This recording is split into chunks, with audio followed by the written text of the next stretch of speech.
What's up, everyone? Welcome to the Park Bench on this November the 11th. I'm C Parks.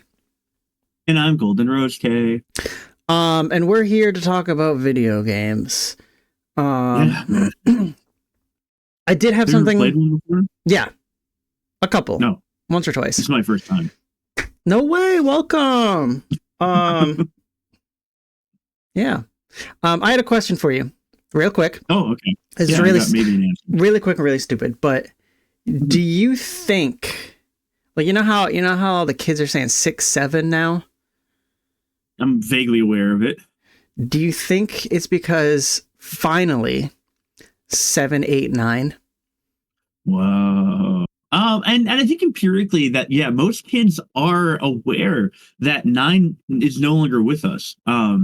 And I'm speaking specifically of the puppet 9. Oh, yeah, from the movie 9. Yeah. Yeah. Good movie. And now that 7, 8, 9, there's just a void in all these kids' hearts. For sure, 100%. That's what I was talking about. Yeah.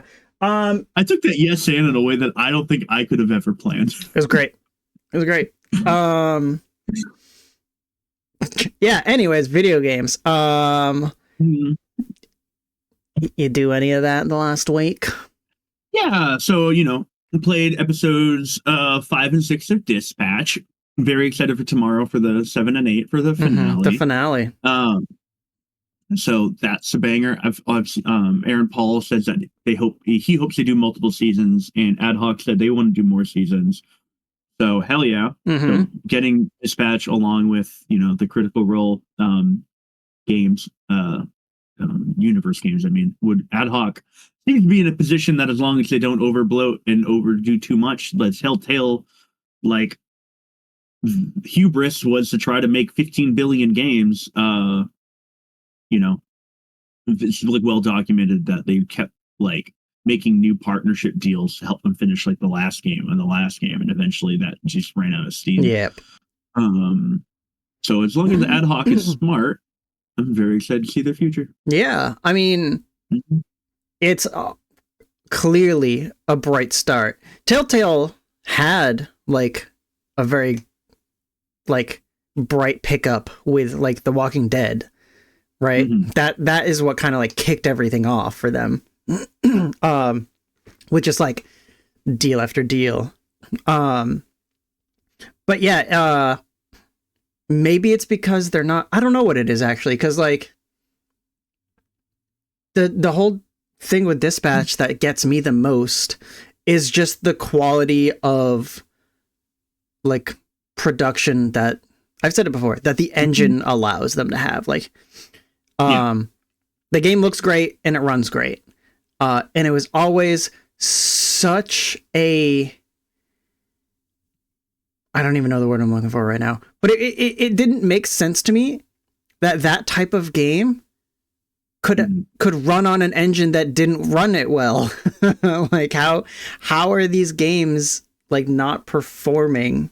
But Dispatch, I don't know. Yeah, and that's like it's such a weird like thing to think about, is that like Telltale being caught in that loop, just not having a single moment to like do that, like, all right, let's work on our engine, let's make it better, let's take it to the next step, because like this engine was wearing thin by the end, like near the end of its life cycle, and like, but because of this like that like trap they found themselves in, they just kept having to push like the buck forward.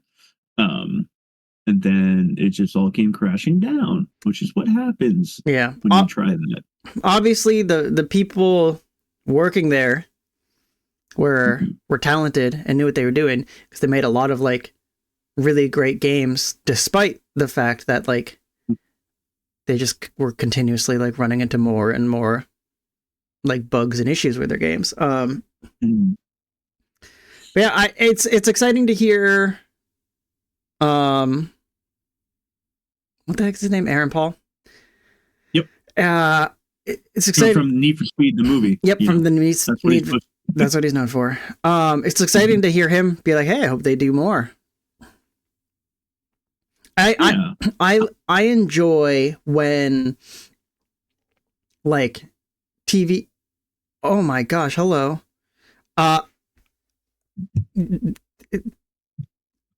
Stream didn't hear that. I did for some reason. You heard the alert. Got it. Yeah. What was I saying? You were saying Aaron Paul. You were very excited when, I'm assuming you said like actors or I don't know what you're saying. Yeah. I'm super excited when like actors in like TV or movies get excited about like the roles that they had in a video game. Yeah, which actually, now that Tiana's here, Tiana, I don't think you were here last week. We talked about this game. It's called Dispatch. You should play it. It has Young Gravy as a voice actor. And you love Young Gravy. So true. It's basically I don't know you got it. I don't know if like The Wolf Among Us. It's kind of like The Wolf Among Us. I'm pretty sure you played that. I was around you playing it way back in the day, so you might know what that is. Yeah, actually, Kay, how much is like is Dispatch? Dispatch, I believe, is $30 right now. $30, 8 episodes. Yeah, all 8 episodes. Each episode's about an hour, a little bit less, a little bit more, depending on just the episode. And all 8 episodes will be out by tomorrow. So plus they're all replayable because you can choose different options and get different outcomes, and it affects the story and gameplay and yada yada yada. But it's awesome. I love it. It's like, you like movies, watch it. Play it. Like that's, I don't know. It's a really good piece of writing, and so it's fun to it's an interactive fiction. I'm a big fan of that. So that's like one half of what I've been playing, and then the other half I'll talk about later in the show, which has been stealing my time, which is Europa Universalis 5. Thief. Thief. My time. It's it's like losing time to Civ, but much worse. Yeah, Dispatch, brand new, Tiana. What have I been doing for games? Let's see. Sonic Rumble came out officially. Yeah. I haven't played too much of it, and by that I mean like I barely began playing. And so I need to play more before I give my like actual opinion or thoughts on it. But I tried it before on the PC through a phone emulator before it was officially launched, because it was only available in like certain countries. When I played it like that, Sonic Rumble, for people who don't know, Sonic the Hedgehog themed party game, think Fall Guys adjacent, but faster, because it's made for mobile. You can play on Steam also, but even on Steam it is very like, it looks like it's just the mobile game. But when I played it through the emulator, the first round, which had the most people, 32 people in it, it chugged. It didn't feel good. It didn't feel responsive. The frame rate dropped. It didn't feel great. And then when I've played it since its full launch, again, only like a couple games, but I didn't have that happen. And that, let me tell you, when the first round of this video game works, it feels better as a whole package. It has a whole package. I don't have to like dread starting a game and hoping I get to the second round based off of the game's poor performance. You kind of hope a competitive video game would do that. Mm-hmm. So yeah, tiny bit of Sonic Rumble, a tiny bit of the Bazaar and Peak, because I'll talk about those later. Those have updates now. Played something else too. Can't remember what. Wasn't that important. Yep, wasn't that important. But yeah, I keep finding myself. I mean, Peak's an easy one for me to go back to. I have people to play with, and obviously I like the game. But the Bazaar is one where you trying to peak later. Yeah, maybe. The Bazaar is one where like I find myself just like sitting at my computer, not knowing what to do. And I just boot up the Bazaar and play a run of the Bazaar. Yeah. Oh, and Fortnite. I played a little bit of Fortnite, the Simpsons update. It took me a little while to get to it, but I finally have started that. And that's interesting. So in Fortnite, they have like their seasons and chapters that they do. Yes. And this one, which they've done before, is a mini season. And which basically just means like it only lasts 1 month instead of like the standard like 3 months or whatever it is. They couldn't secure a bigger like marketing time. Yeah, I don't know. But there was another mini season recently that was only a month. And then this one, only a month. But the whole island is like cell shaded looking. So that's cool. The entire map is Simpsons themed locations, which is cool. The thing that's interesting, which I don't know if they've done in other mini seasons, but the island is smaller, so the player count is smaller. Okay. Because like normally when you think of like the big battle royales, it's 100 players, right? Or 99 players dropping onto the battle bus. I think this is like 80. I think that makes sense. I wonder how impactful that really is, like comparatively to like if there was 99 members on a smaller map. Like, would you feel that? Like, I mean, I'm sure they have enough play testing, like and stuff like that. You would hope to be like, yeah, maybe it's too hectic, too crazy. It feels bad for many people. It took me a few games to notice it. But I did, because like Tiana, I was playing with Tiana. She said I didn't even notice that.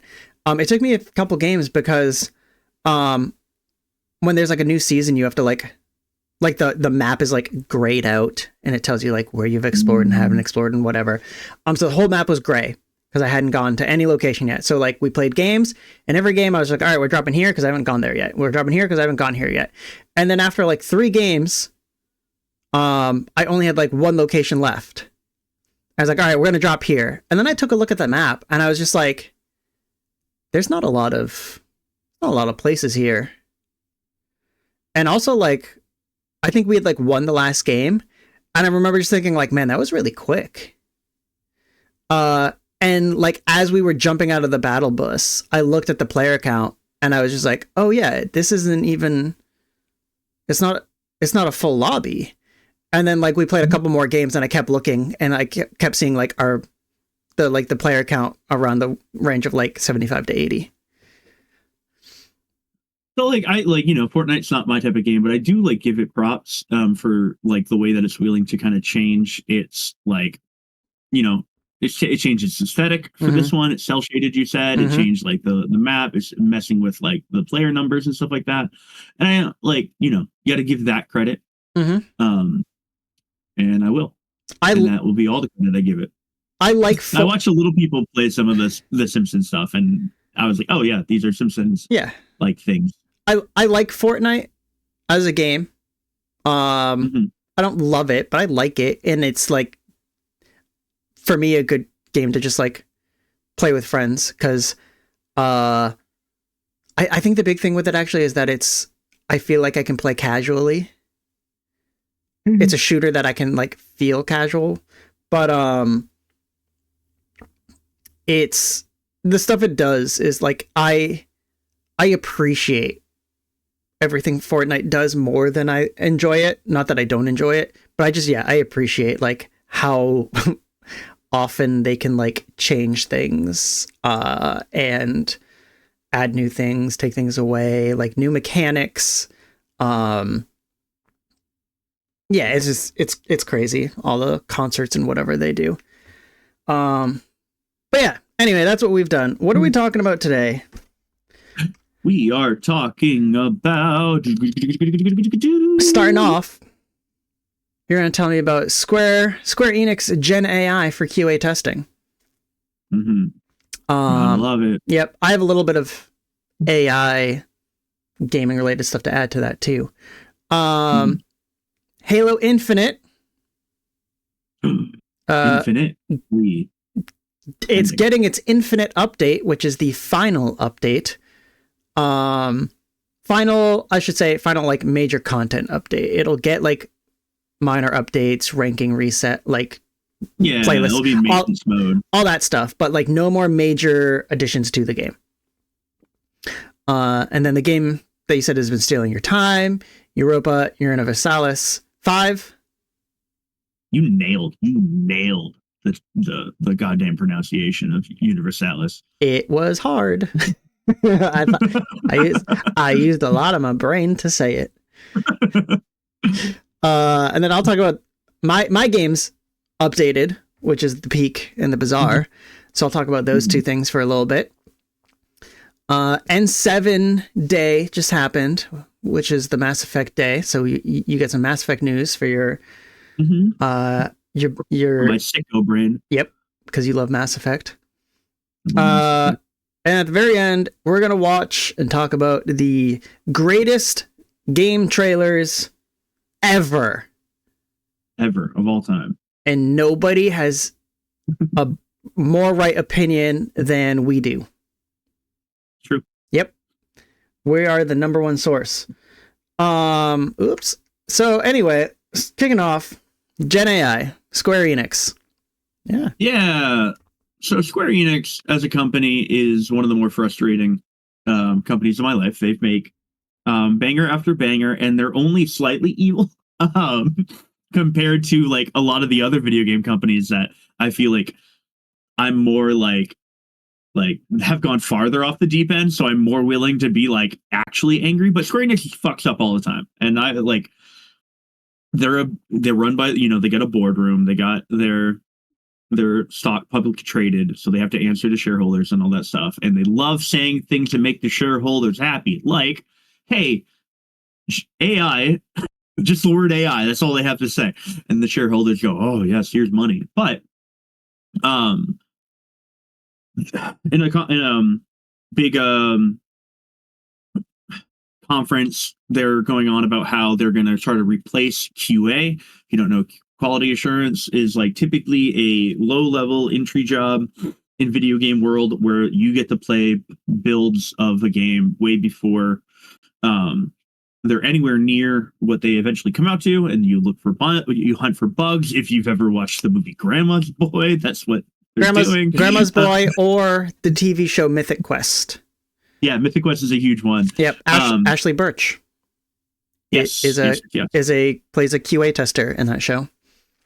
And that's what you're doing. It's a very interesting job because like a lot of people will be like, oh, you have to play video games for and you're like bug hunting and all this stuff. But it's very important to getting a game that comes out in a playable state, as well as like there's a shocking amount of people who got their start in like QA testing that have gone on to make like head teams and make banger video games. But Square Enix is like, you know what? QA, that's where we can cut the most amount of money to make our number go up, because line has to go up. And we're going to try to replace it with generative AI. This is a big thing that's happening across a lot of the tech sector. You like AI, like they've been using it a lot to write codes and whatnot. But in here, let's go through the article. If there's anything that blah blah blah blah that I didn't tack on. But like this is just like it just sucks because like one, like if you follow any of the sectors like um using of AI for like coding and whatnot, it requires people to spend time to go over all of that coding and make sure that that is correct. And it's like the manpower, you're cutting down your workforce and then you're turning your manpower into making sure this new thing that's replacing the old things aren't making mistakes, which is frustrating. And the other thing is that like I'm still very hesitant to believe that an AI or that will be able to find problems in the same way that a human can find. There's this great quote that I love about as a joke about QA testing, which is like a QA dev goes into a bar and orders orders 2 drinks, orders 10 drinks, orders half a drink, orders infinite drinks, orders -1 drinks. Satisfied with nothing went wrong, they leave. And then they're like, and then another one enters the bar and asks where the toilets are. The bar explodes. Um, and it's just like that's the kind of stuff that you have to interact with when you're QA testing, and then replacing it with something that is far more binary. It worries me, and also just like cutting costs in like the dumbest ways. Yeah, that's the part that gets me is like obviously people losing their jobs, but it's simply because the company wants to, like you said, cut costs in like the dumbest ways. I think AI with quality assurance testing makes sense, but I think it makes sense as a tool that the people who are doing the QA can use. I think, yeah, like, I mean, to start off, humans are going to be playing the video games. Mm-hmm. I think it makes sense for humans to test the video games, since that's how the games will be played. I think if you had people testing the game with like an AI bot somehow like aiding it, I imagine you could create instances where the QA tester can run into some sort of bug or issue or whatever, and then use the AI to help replicate it so they can figure out exactly like, oh, this is what I did. This is why the bar exploded. It's because I had a female bartender who I gave the sexual prompt to on a prior day. So then when I went back and asked where the toilets were, the whole place blew up because there's an issue with our sexual harassment prompt on the bar, on the bartender. I don't know. I feel like AI can do. That was a really crazy example, but I liked it. It was fun. But you know, I think you were absolutely right. Like AI as a tool can be helpful. Supplementing human jobs and human experiences, I think, is too much to ask, especially when you're just going to be asking for human beings to do more work. yeah, Less human beings to do more work in order to make sure that the AI is working correctly. Is a little bit nonsensical to me. Like it just doesn't really make sense. And you know, as someone Tiana in the chat said, it feels soulless to do that. And this happens like this story happens, and then like later that day, Square Enix announced that it's doing layoffs on like in a bunch of its Western businesses. Which feels connected. They don't say that it's connected, but it feels connected. Especially like, you know, with line going up, corporate cuts, all that kind of stuff. It's frustrating that like all these publicly traded companies like fall into this loop. Yeah, I can't comment a whole lot on it because I didn't do too much research, but there's another big story going around right now dealing with generative AI with Arc Raiders, where I guess Arc Raiders uses Gen AI for some of its voices. My guess is it's for the I forget what it's called, but basically you can toggle on like voice modifiers. Oh, okay. Because the game is very proximity chat based with strangers, with people you don't know. So they have like a voice filter that you can turn on for yourself to sound different ways. So that way, you know, you don't, people feel protected when they can use not their own voice. You know, a lot of women get harassed in games. And so you can turn on different filters for that. And my guess would be that's where the Gen AI was used. Yeah. But the big thing that did that was a publication updated and lowered their score for Arc Raiders because of it. And that caused a lot of like people to like pick up on I think it was Eurogamer.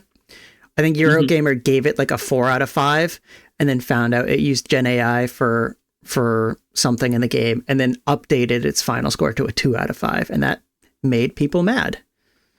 That's very interesting from a like review standpoint, and I don't actually know how I feel about it. Just like you know, first time hearing it, I don't have like an initial like hot take about it. I think that like it's well within the reviewer's right, but going into this is a little odd.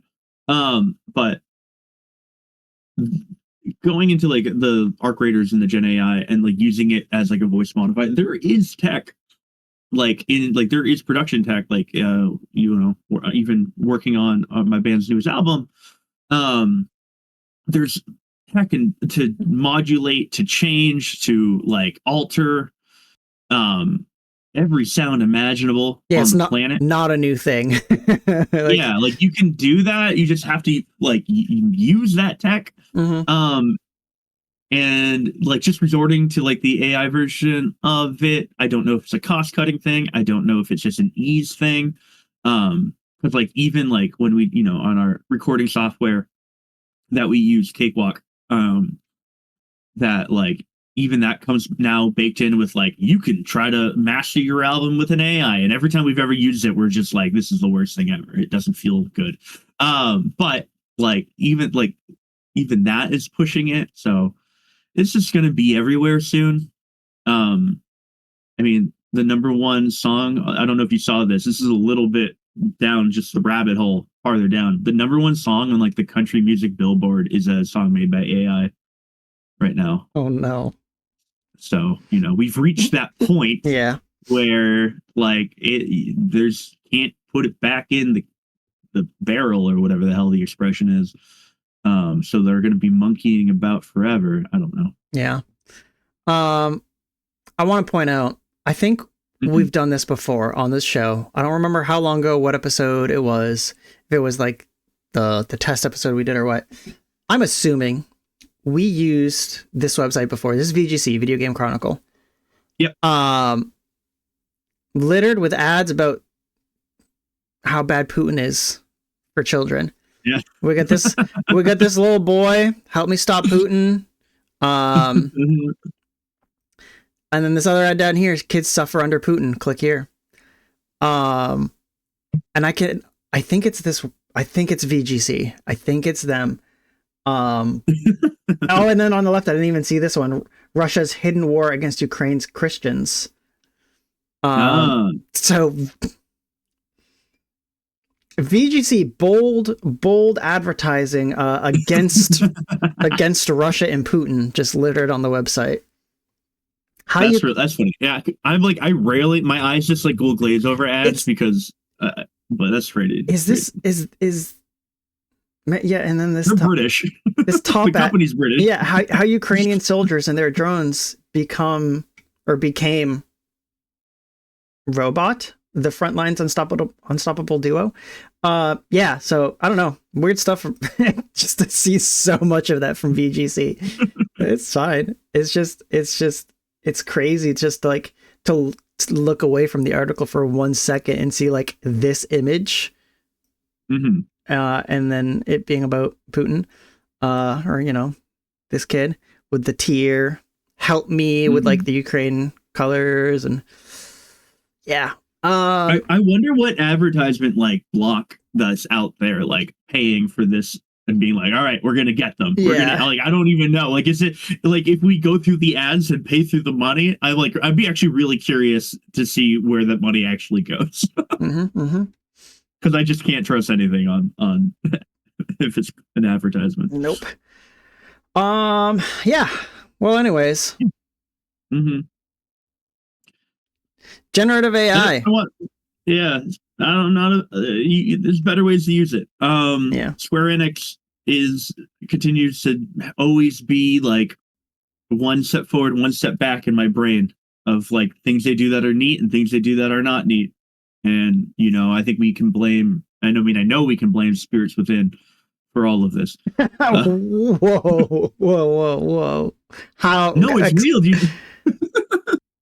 Because without Spirits Within, Square wouldn't have been bankrupt, so they wouldn't have had to get fused with Enix, and so they wouldn't have been publicly traded. I see. But so many things that are like maybe in the video game world, 10 out of 10s get created after the merger. So whatever, fuck cares. But yeah, Spirits Within bad. Yeah, guess so. I kind of like the movie, but it's got Alec Baldwin. It's got at least another actor. At least one more, yeah. I'd say a few. Yeah. So Steve Buscemi. All right, sorry. What? Yeah, Steve Buscemi's in it. That's crazy. Big Range. What the heck? How'd they get these guys? Donald Sutherland. How did they get all these people? Name a movie. That's why they went bankrupt. They named the movie Final Fantasy, and it wasn't even like a Final Fantasy movie. It is crazy because even the Final Fantasy anime that came out around that era, Final Fantasy Unlimited, also doesn't feel like Final Fantasy at all. What were they doing? So I don't know. It really doesn't make any sense. Insane. Another company, we can sometimes say, what are they doing too? They're doing Halo Infinite's getting its final update. And yeah, there for Infinite. We can sometimes say, what are you doing to the Halo Studios? Is that what they're called now? The Halo Studios? The Halo Studios. It's not 343. They had to change the name because everyone it's like less of 3 of these were bad and they're all you. And you know what? I think it's a worse name. The Halo Studio, yeah. Yeah, I think it's a worse name. It's also more restrictive. Sure, true. It's one of those things where it's like when you buy like a piece of merch and it's just like it looks cool to anyone. Like everyone can look at something and be like, "Oh, that's a pretty cool design." But then like if you know it's Halo, then it's like that's dope, right? That's what this is. This is the 343. 343 was like the name, and like if you knew it was Halo because 343 Guilty Spark, then you're like, oh yeah, cool, okay. But now they're just like, yeah, Halo Studios. But do you think they should have been like the Spartan program? I don't know. Like I'm trying to think of like a QC. No, Halo I think reference. I think that's a bad name for UNSC. Just call them UNSC. I think it's a bad idea to name your employees Spartans. Why? Children ripped away from their homes and like genetically modified and like rigorously worked and to being killing machines. That's just modern game development. Yeah, great. Anyways, Operation Infinite is the name of the final major content update for Halo Infinite. They're going to continue to do, you know, you called it in the pre-show. They're going to be in maintenance mode. So they released this update. I think it's November 16th, November 18th. November 18th, Operation Infinite. They'll release their final cosmetics and maps and whatnot. And then after that, Halo Studios' involvement with the game will strictly be for playlist updates or, you know, ranking resets, whatever, stuff like that. You know, it's no new content. It's just maintaining its whatever it has left. One thing that I can look back on for Halo Infinite as this update is coming out and say this was a great idea was their battle pass system, where when a battle pass released and then passed by for a new battle pass, the old battle pass was still available. So like, yes. Yeah. If you haven't played Infinite in, you know, years, and you're interested now because there's this final update, you will still have access to every battle pass that has happened. You didn't miss it. You can still load up that battle pass, and all the experience you gain goes towards that battle pass. Which, like, that is the thing. You choose one battle pass at a time that you can work on. But that's cool. That's great. You can choose what you want to work towards. I like that. I mean, like, it's a system that I really would love to see replicated more. I don't know if it ever will, just because of, like, you know, the companies make money off of the FOMO of like, I'm missing out. And they make, like, that's how they scare people into keep playing a lot of the time. But this is just feels more ethical. Yeah, which, hey, how crazy is it to say that about a Microsoft-owned company? Yeah. Because now with 30% profit margins, I was thinking the same thing, where I was just like, oh, this just feels better and more ethical, and like, because in today's landscape of games, a lot of it is just like, get in now, or else you'll never see it again. And then we're saying that, but then like down the road, we'll probably re-release some of the cosmetics that we said were time limited, and then we're gonna make those people who thought it was time limited upset because they thought they were special. Halo Infinite doesn't do that. And then the other Microsoft company that has a game that I play, Sea of Thieves, Rare, they do a similar thing where they do have their battle pass that is not like, when you miss the battle pass, you miss the battle pass. They do have, and they said this up front, they have like, they re-release stuff from those battle passes very slowly and sporadically. But the content of the game is never something that, like, if you miss it now, you miss it forever. Like, everything that they add to the game is like there. It like, everything becomes like these like new permanent fixtures in the world. So it's just like, there might be some slight things that you miss out on with like special events.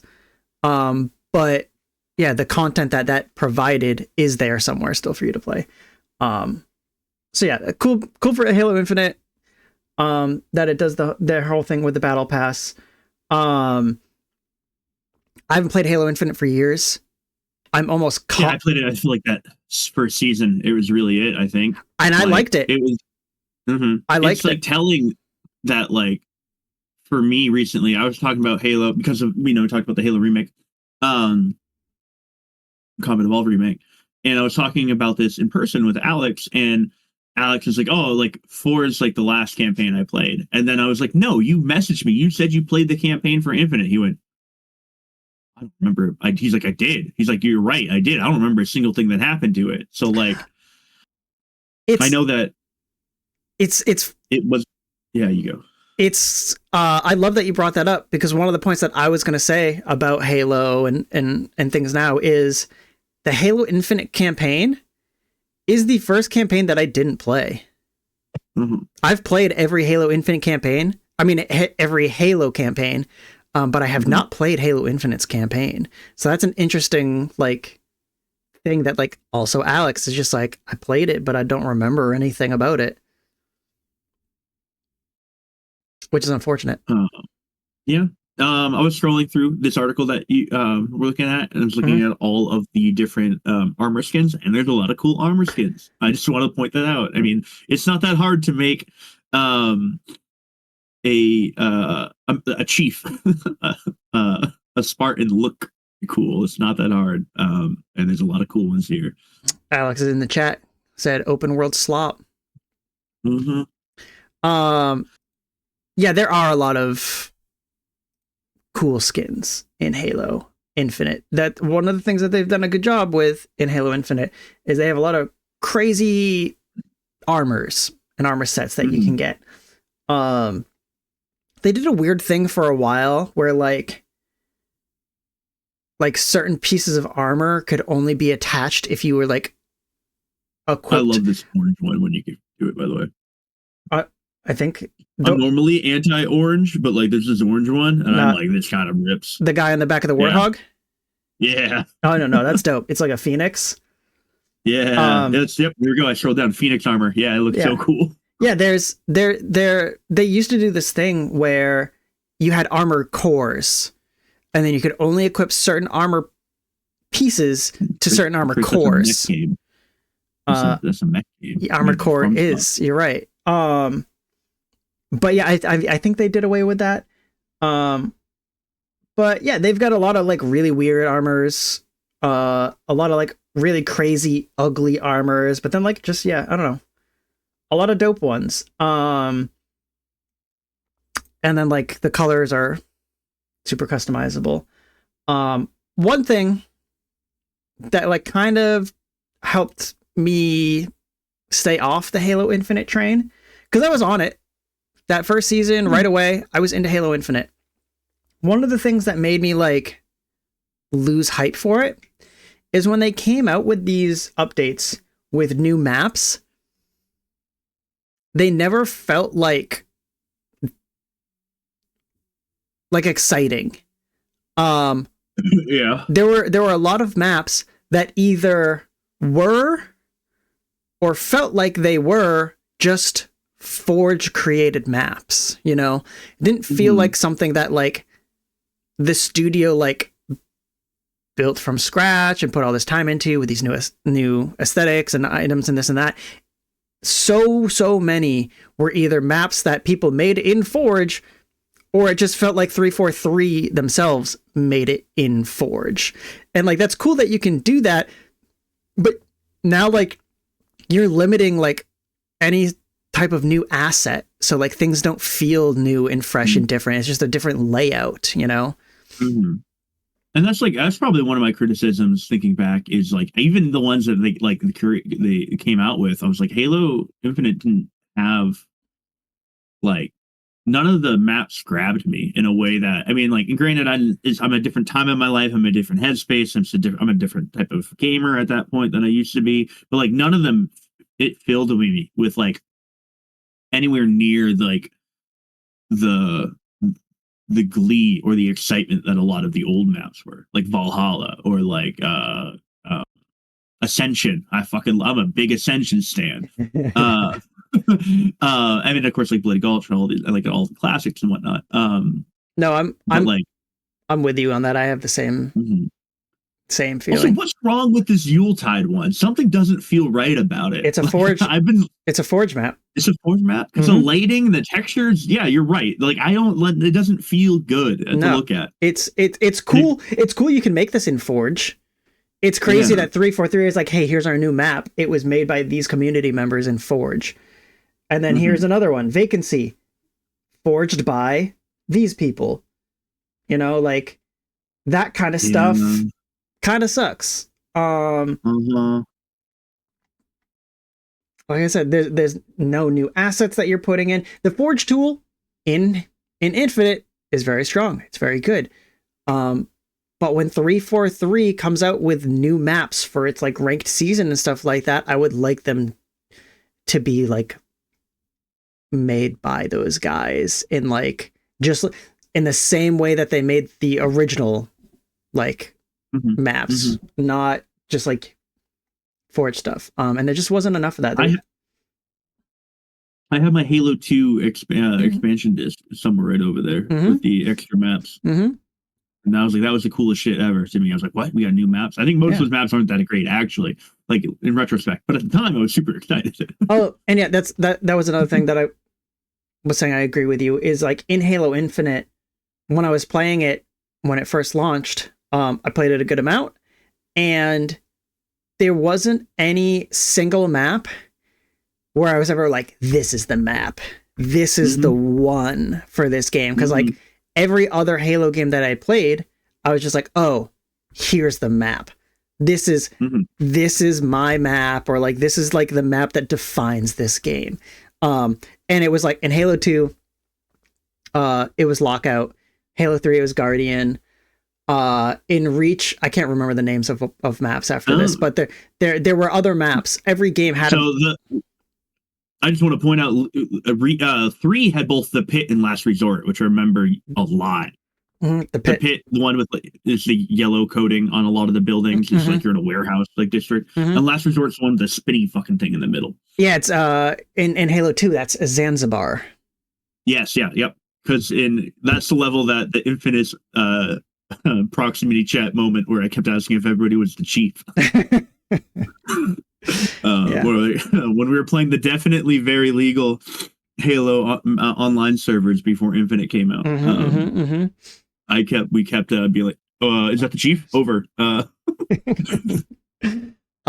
yeah, I don't know. I think if I can take anything away from Halo, Blackout also so good. Halo Infinite is it's like, yeah, it's map identity.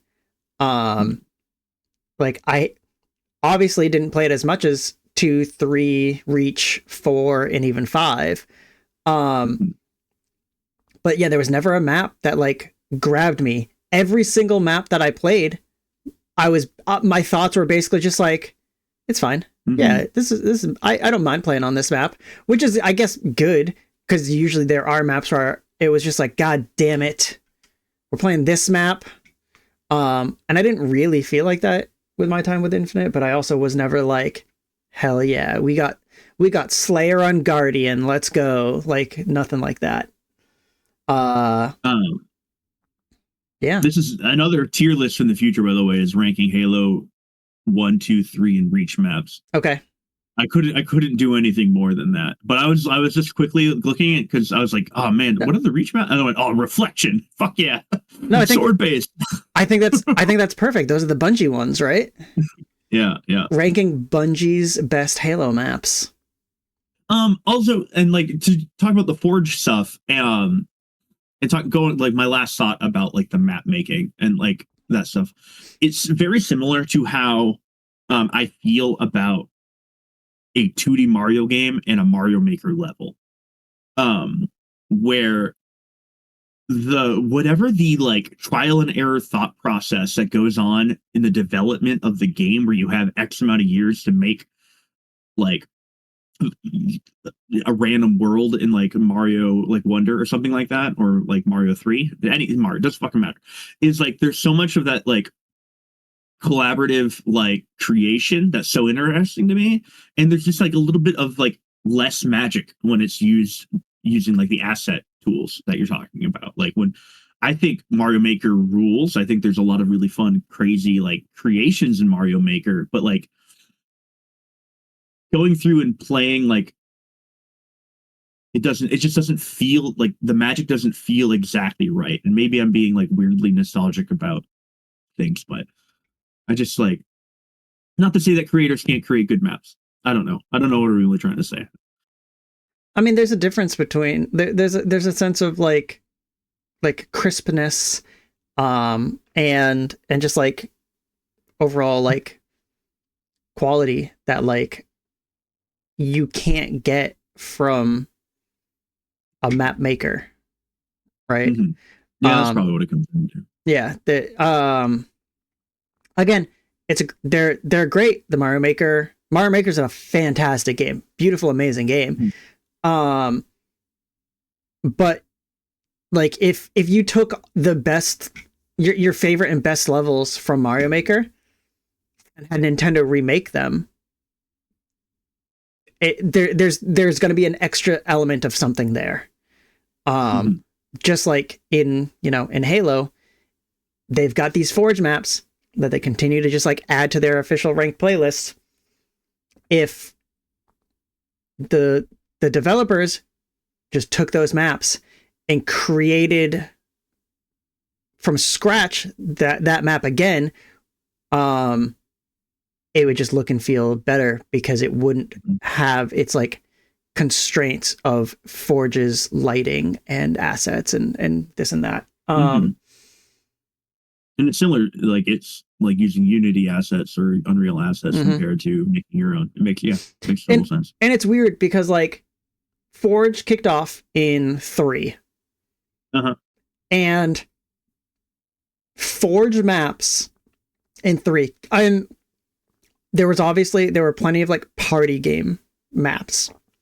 A lot of mazes too, also, and like Jenga and like car racing and stuff like that. And like Forge has come a long way. They've done a lot of like really good fun party things. But strictly talking here about like the competitive sort of like Forge maps, Halo 3 is where Forge began. It's where competitive Forge maps started, to the point where Forge maps were in like the MLG circuit, right? So, it's not new that Halo Infinite has ranked Forge maps, because they've been doing it this entire time. The difference is in Halo 3, you had those Forge maps that people played, like the MLG playlist on, but also you had map packs that were still coming out from Bungie. And yeah, I don't know. That was something that I missed in this game. They could have picked it up. They could have. I plan at some point I'm gonna play more Halo Infinite. I love Halo. I'm gonna play more Halo Infinite.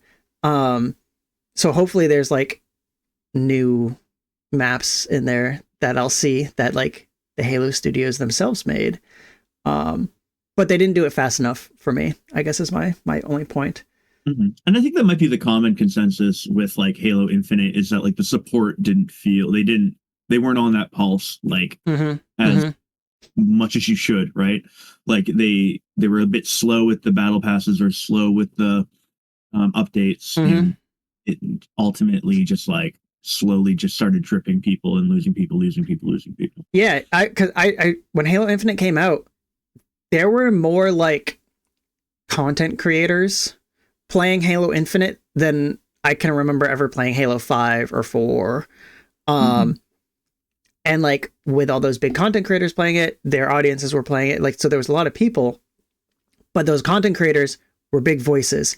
And I remember hearing all of them get to a point where they were like, okay, I need something a little new. Like, this was a good start, but I need a little more to the package right now. Gotta get something. And it just like didn't come in time. Multi-billion-dollar company owns them, but can't. Yeah, it's hard to the money to it's hard. Call any company. It's hard. What are you going to do with all that money? Hire more people? No. Yeah. Last bits on this. When Halo Infinite was coming out, they were like, "This is Halo Infinite. We hope it can be like played infinitely, and this is the start of our like 10-year plan of content updates for this game." 6-year plan.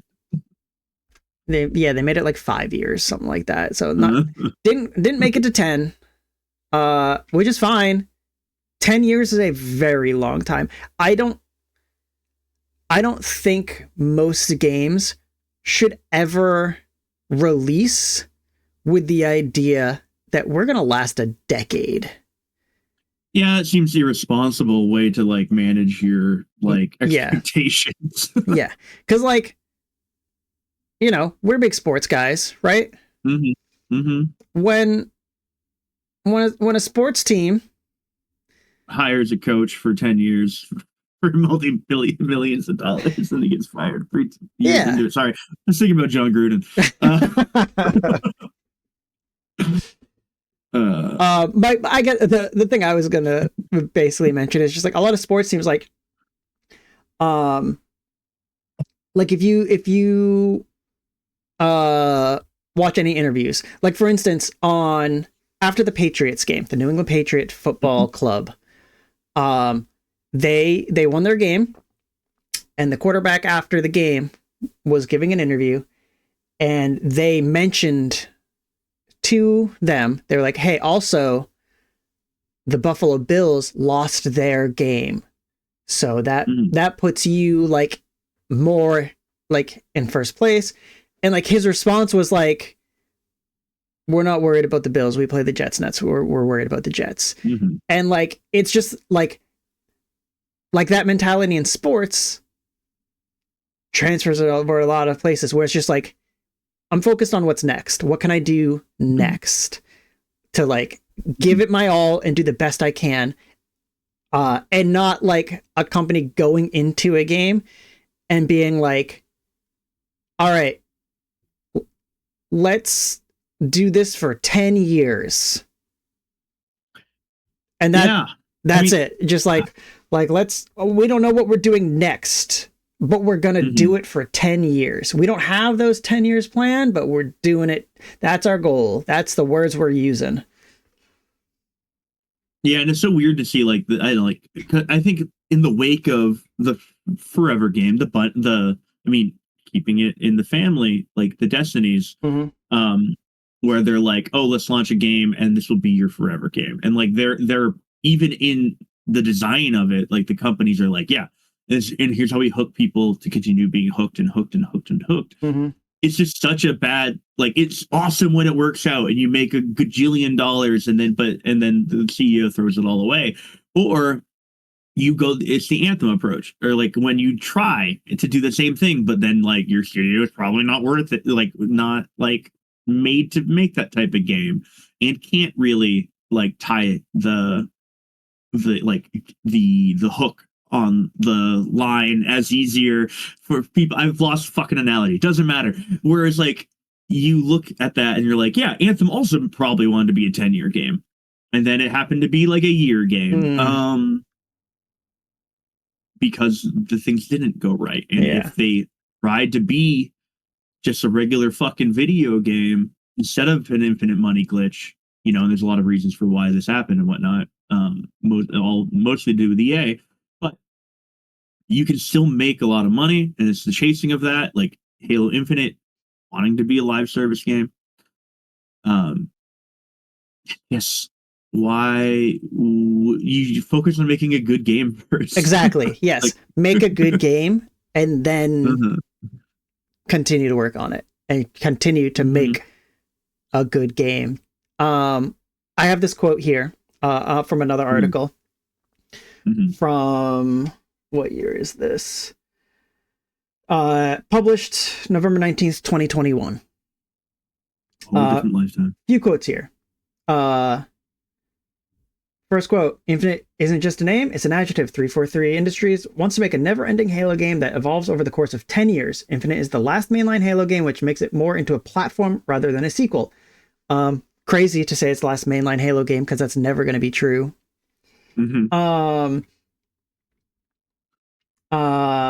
Ross says Halo Infinite is Halo as a service, blah, blah. And then down here, we don't want to lose touch with our players and our community across these long time spans, Joe Staten told Wired. So what does this mean exactly? Halo Infinite won't just launch and be retired as the team moves on to Halo 7. Instead, the core Halo team will stay on and focus on new content for Halo Infinite. It's a novel approach similar to what Bungie is doing with Destiny right now. It's just not what happened. No, it is not what happened. They just said for any of these companies. they announced they announced Campaign Evolved, which is just like the Unreal Engine 5 remake of the campaign for Halo. And then, 2 weeks later, we're like, and we're done with Infinite.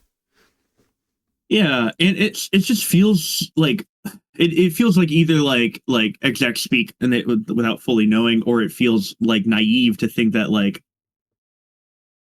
their engine is gonna be able to hold everything they're gonna add for the next 10 years and feel safe and be good. Like there's a part of it I kind of understand, where it's like, if we can make Halo Infinite good, that people keep coming back to us, we can then have a whole team take, because you know how we talked a lot about this, like development cycles are ballooning like crazy. It takes 5, 6, 8 years to make a video game now. Like in theory, the most purest form of this, you give the online Halo game, you get people, this is your Halo treat that you get, your little food, your little candies. We'll keep giving you little candies over this next 10 years. Well, the second team is like hard at work, finally revving up Halo 7. That would be like the ideal here, but it just doesn't even seem like that's what they were trying to do. It just seems like they were just making bad decisions and fucking up. Yeah. I'm not even going to click on this article, but there's an article at the end of this. There's 2 article links. There's one that's Halo Infinite Super Soldier Base Assault RNG loot. I don't even know what that is saying. And then the other one under that, Halo Infinite could become Microsoft's own Fortnite. It's just the stupidest thing you could say. Yeah. What I actually want on this, in the same article that you're looking at, with the first link, the read more Halo's canceled battle royale detailed in a report. It's so interesting to me because of how like that is, like, it feels like Halo's battle royale gets canceled and then revamped like in secret and has been for the last like 8 years. Yep. Because I think it's back on the menu again, right? That's people's like rumor, at least. Rumors and hopes and speculations. Yeah. And that is constantly what happens. And like, if I had to put my 2 cents in, and guess why? It's because they were like, we're not doing a battle royale. And then a lot of people are like, but we want it. And then they're like, all right, let's look into it. And then they start working on it, but they're always behind the curve. So then they cancel it. And then they're like, all right, but let's look into it again. And they start looking at doing it again, and then they fall behind the curve. Halo Industries, Halo Studios, you're listening, and you're trend chasing. You're just like, you love trend chasing right now. Like in the background, you're like, we want to make a battle royale. We keep messing it up. We don't really know what we're going to do. Maybe you just jump towards extraction shooter and you extract from you're a John Halo, and you have to, with your little squad, extract through a flood-ridden Halo ring, and your time limit is that ring exploding. I'm just saying, there's stuff here you could cook. That being said, I would think that would be a horrible idea. I really just think that they just need to make a good game. If they wanted to do an extraction shooter, they look at Arc Raiders, because Arc Raiders has, like, you have your team go down, those can be your ODSTs, you fall you ODST down to the map, hell jump, whatever. Arc Raiders has its like machine, like AI enemies. Halo's got like that same enemy structure. Covenant, Forerunners, you could use, and Flood, and in Arc Raiders, you choose different locations and like times of day to go to like certain parts of the map. You can easily be like, drop into this spot. This is a war zone infected with the Flood. So like those are the main enemies you're going to see here. And then you might also see some Forerunner because the Flood and the Forerunner are like the main thing. And then you drop over here, and this is a brute camp. This is a spot run by brutes. Here's the brute location. Here's the Covenant location. Like, here's another Forerunner and like these factions. Like, you could do stuff like that. There's an easy framework with what they already have. The big thing, which, you know, Bungie found out with Marathon, you can't just chase the trend. You have to actually make it what people want. You have to make it good. To further go down this, because I just had a thought that I'm just going to pitch it to you. I want your gut take on if you think good or not, right? Okay. Gameplay A in video game, extraction shooter, you get loot, you bring it back, right? Gameplay B is that you then use that loot not necessarily for going back to the extraction side, but for PvP only, like a deathmatch. Yeah. It's interesting. And that's because, like, a lot of the things I find, and like, if with the Arc Raiders like discussion since it's coming out, is a lot of people are just like, well, what am I doing it for? And like, you're doing it for your enjoyment, really, but there is like a lot of people that like wish that like their loot was going towards something. There was a that some other kind of like concept, like it just doesn't feel like rewarding enough just to extract. So if you had a B mode, that was like the other half of the game, being a team deathmatch, being a big battle, being whatnot, where you die in that, you do lose your stuff you extracted with, and if you win, you keep it and you get other special rewards. I'm baking this as I go. No, I think there's something to it, because like one of the best parts I think about that idea is like, if you only want to do the extraction, you don't have to interact with the other part of the game. If you just like the extraction component of, you know, this make-believe game, like, you can just keep doing that. You'll have the same loop as any other extraction shooter, where like, you go in, you get prize, you get out. You go back in, you get prize, you get out. You go back in with your prizes to help get you a bigger prize. You know, that loop is just what the extraction shooter is, and you can still do that. But then, yeah, if there's that other added like arena where it's just like, I've gone in, I've gotten these things. Now me and my trio that do extractions together, we're gonna go into the arena with the equipment that we have, and we're gonna try to win in there. The only thing with that is now you gotta think about like, what is the point of that? Is it just to win? Is it just for ranks? You know, do you get something from that mode that feeds back into the extraction mode, you know, credits or whatever? Or like, you know, in Dark and Darker, you get like character upgrades. That could be something. But actually, so let me build off this. Could just be cosmetic even. Yeah. To build off of this, I think I created the greatest esport ever made. In this concept, you and your team, and like maybe we up the teams to like 5 or whatever, your guild. They give you, like in like the stadium or whatever, 3 extractions. Everybody in this fucking mode. I don't know if it's just 2 teams against each other, or if it's more than that. You off against the extraction, you create a pool of items that you can use, and you have to go from absolutely nothing from like the beginning of this like match or whatever. You do those, you create your pool, then you bring that into maybe like best of 5 deathmatch, where now your team is 5v5 or however many, and you have to. There's that little mind game of like, all right, well, we got this really good item. Do we take that in the first one just to get ahead? Or do we want to wait until they might not have like the best equipment later on? Like, if we think we can, I think that I'm cooking. No, I'm going to message somebody. I don't know who.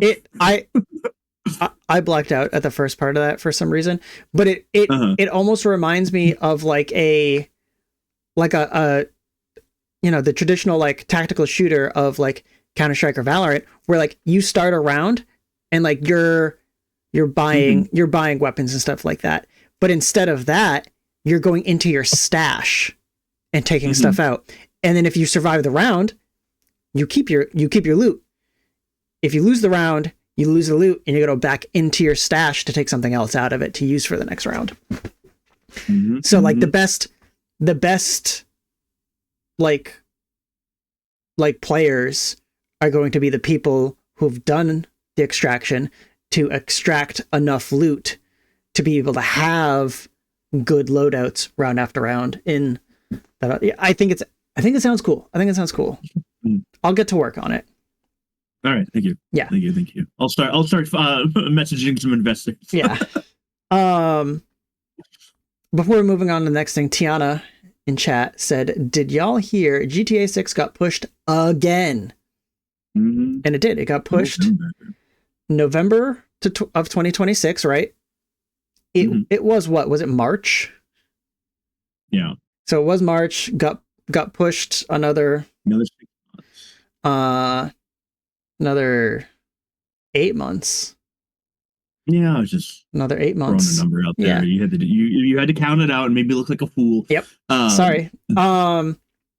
Some of the things that I have heard, again, haven't looked into it too much because I was just a tired, lazy asshole this whole week. Part of what I had heard also going on there was that like people got like fired or let go after some union busting. Yeah. So that's not great. Take-Two being awful.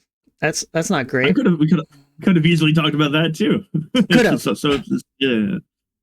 It could have. Yeah. People. There was like a private Discord server of employees who were trying to form a union at Rockstar. And eventually, the word got back to the head honchos at the company that people wanted to create a union for, a better work environment and pay and whatnot, better their lives. And the company didn't like it. And from my understanding briefly of what happened is, whether they're connected or not, there was a union that was forming and they were very close. And then coincidentally now people who wanted to form the union are no longer with the company.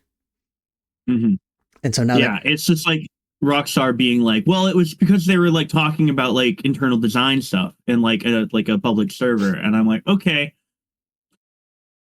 So no one who didn't want to form a union was fired though? Yeah. Like it was just people who wanted to form a union that were fired? Yeah. Sucks. And I don't know enough about the situation, so I don't know if that's connected. I feel like it's probably not connected to the delay. I think it's just sort of coincidence that there is also a delay, because that's just kind of what Rockstar does, is they delay their games. Like Tiana even said in chat, she said delayed again. That's what they do. They just keep delaying it. And better to not announce a date than to. It is. I mean, at the end of the day, take as much as you need. But I always do think it's interesting when companies choose to announce a date as opposed to like a window. And then change the date that they set. Taylor says it's making me not care about it anymore. I think that I don't know how to say this because I think this is going to sound harsher than I think I mean it, but that's almost like it's like recency bias, right? I think that a lot of people are going to feel this way right now, where they're just like, I don't even care. It's never coming out. But then like the trailer will come out. Come September 2026 and it's still coming out in November, people are gonna be counting down the days. Because yeah, then you're gonna you're gonna be seeing the trailers again. You're gonna know like what the game actually is at that point. You're gonna see potentially what the new GTA Online is, and people will be back on board. But I'm gonna be like, I love Florida. I'm ready. Yeah. Anyway, we could have probably done a whole thing on that too. It's making me sad. I'm a fan though. No, you are not alone. There are plenty of times in video games, especially that I remember being like so upset during the delays and being like, I just want to play this game, but you gotta let them cook. I would say luckily there's a lot of video games. Maybe too many video games. One of those video games is called Europa Universalis 5. This is where I make everyone bored. And this is what you've been playing. Talking about some nerd shit. Europa Universalis 5. I didn't mean to do an accent there. I'm sorry. Is the newest grand strategy game by Paradox, who make their bread and butter for making these grand strategy games. They also do a lot of publishing as well nowadays. The big four, 5 actually, are all grand strategy games. It's Crusader Kings, it's Hearts of Iron, it's Europa Universalis, there's Victoria, and then there is Stellaris. These are all games that over the past 10 years, I'm like I've started to really fall in love with, despite all of their quirks. And so Europa Universalis 5 is the most recent one. This is set, they're all, other than Stellaris, which is very much of like, this is the future. You're in space. They're all like, try to be history adjacent. So the easiest to be like, people are like, oh, it's like Civ, and it's like Civ if Civ required like a minor degree in like economics. Sometimes it feels like. So that's the actual game. Europa Universalis 5. You take over a country, and this game has a country that's like the entire planet. You can the entire Earth is here, and I'm pretty sure you can start as like either like a tribe to a duchy to a county to a country to a kingdom at any time. You start in like 1338, I think it is, and it's set there so that you can suffer through the bubonic plague. And these games start hypnotizing you because there's always something to do. The concept of one more turn is like a big thing for people who play Civ. Where it's just like, oh, I can just do another turn. I can just do one more, and then like that will be my final one. And you keep doing this until you've been playing for 7 hours. Universalis does this without turns, which makes it almost harder to differentiate when you want to stop. Time is constantly moving. You can pause it at any given moment when you are overwhelmed by choices, but like time is constantly ticking, and you can slow down the timer, make it faster, give yourself more time to relax or stress out. And you are just sitting here making decisions constantly. There is not a second that goes by where I feel like I couldn't be doing more or doing something better.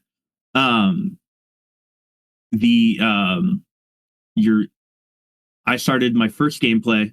I've been playing for 43 hours. You start in like year 1338 or whatever. I'm in year 1500.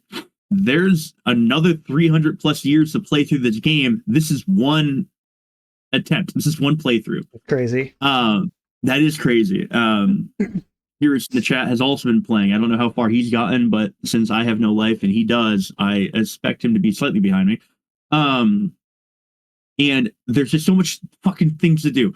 You can micromanage every second of your economy. You can micromanage every second of your military force, your politics, your type of diplomacy that you're getting into. But what this game does that makes it way easier for me in my brain is that you can automate certain things.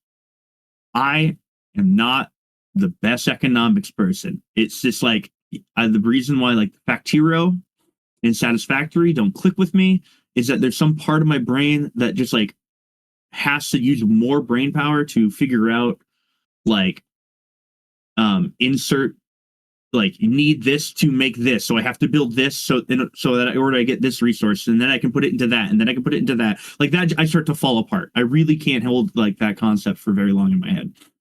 So I automate that. Would you do a better job without automating it? Yeah, you can min max the hell out of it, but you can leave it up to the powers that be that will do like a good enough job to like make your economy work while you want to do like the warring, and you want to like be like, all right, hey, like, you know what? Because I'm playing as Norway, and I'm like, you Denmark? I really want Denmark's land. I want to unite Scandinavia as one. And so like you're like, okay, how do I get in between they have too many alliances? How do I mess up their alliances? How do I get it so that I can go to war with them and not get attacked by France as well, or something like that? And you're always thinking, you're always like, okay, but there's one more other country that I could also do. Maybe I need more land so that I can get stronger so that I can take on France. So I'm going to find a weaker country and go bully them. And then it becomes just a gosh darn like Excel spreadsheet in my brain where I'm like trying to do things and always be making moves that I just start slipping. And it's just like, oh, I should find a place to stop. I've been playing this game for 4 hours. But then it's just like, oh, but one more thing I can do. I can have England be my best friend. Never would, but you can. So that like now I'll have the strength to beat up Denmark. And it's so fascinating. There are systems in this game I haven't even touched yet. And I've played the game for 43 hours because they're still like feel too nuanced for like I'll go through and I'll scroll through like people's suggestions, and I'm like, I'm not the best at building roads, and you need to build roads between your cities so that like your people are happier because they can go between cities. Certain buildings are better for your economy, but some of them will make it so that your citizens are happier, or that they've started to learn how to read more. And if they learn how to read more, then they'll stop being peasants and they'll be like the next class up, and then they can do different jobs. And it's so massive, and it's like it's risk on copious amounts of drugs. Yeah, that's what it looks like to me. And it's so asymmetrical too. Like when I'm talking from a perspective, I'm playing Norway, who at this time is one of like the top 50 strongest nations. Like they start in like I think 48, 49, maybe in 50. Because big lot of land. They start in a union with Sweden, and they have like a really big navy, which not a lot of people have at this time. But you can play as like a tribe in Indonesia, and start way smaller, and you can just like have different mechanics, and you can have different like you won't be as quick because like again like the game does try to be like semi like it'll have historical events will happen. You play through the game and eventually like the 100 Years War will start, or like eventually the bubonic plague will sweep, or it will be like some other historical thing that like wars will break out, or big power struggles in Europe, which is all I played it. But I know that you can do the same thing in China. You can play as a native tribe in the Americas, either in Mesoamerica with like the Aztecs and stuff like that. One of my bits with Alex is like we should try do a co-op campaign. I'll play one of the native tribes in America. You play as a Mesoamerica tribe, and we just try not to let conquerors ever touch this land. It's maybe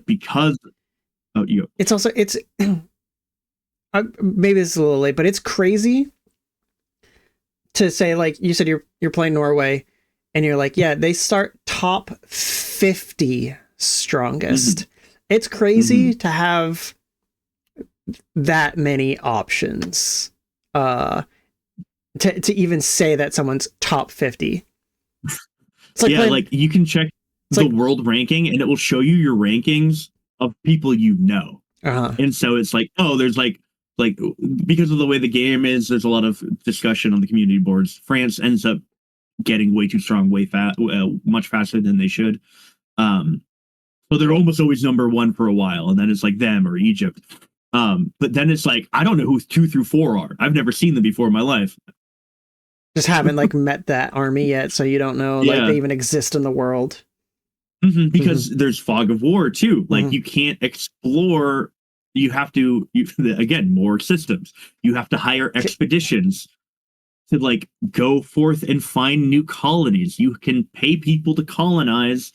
Like one of the things as Norway is you start with a vassal in Greenland, because there's some people who've gone over there, and then you can choose to help colonize more of Greenland if you want, or you can keep going west. I don't know what's over there. I haven't seen it.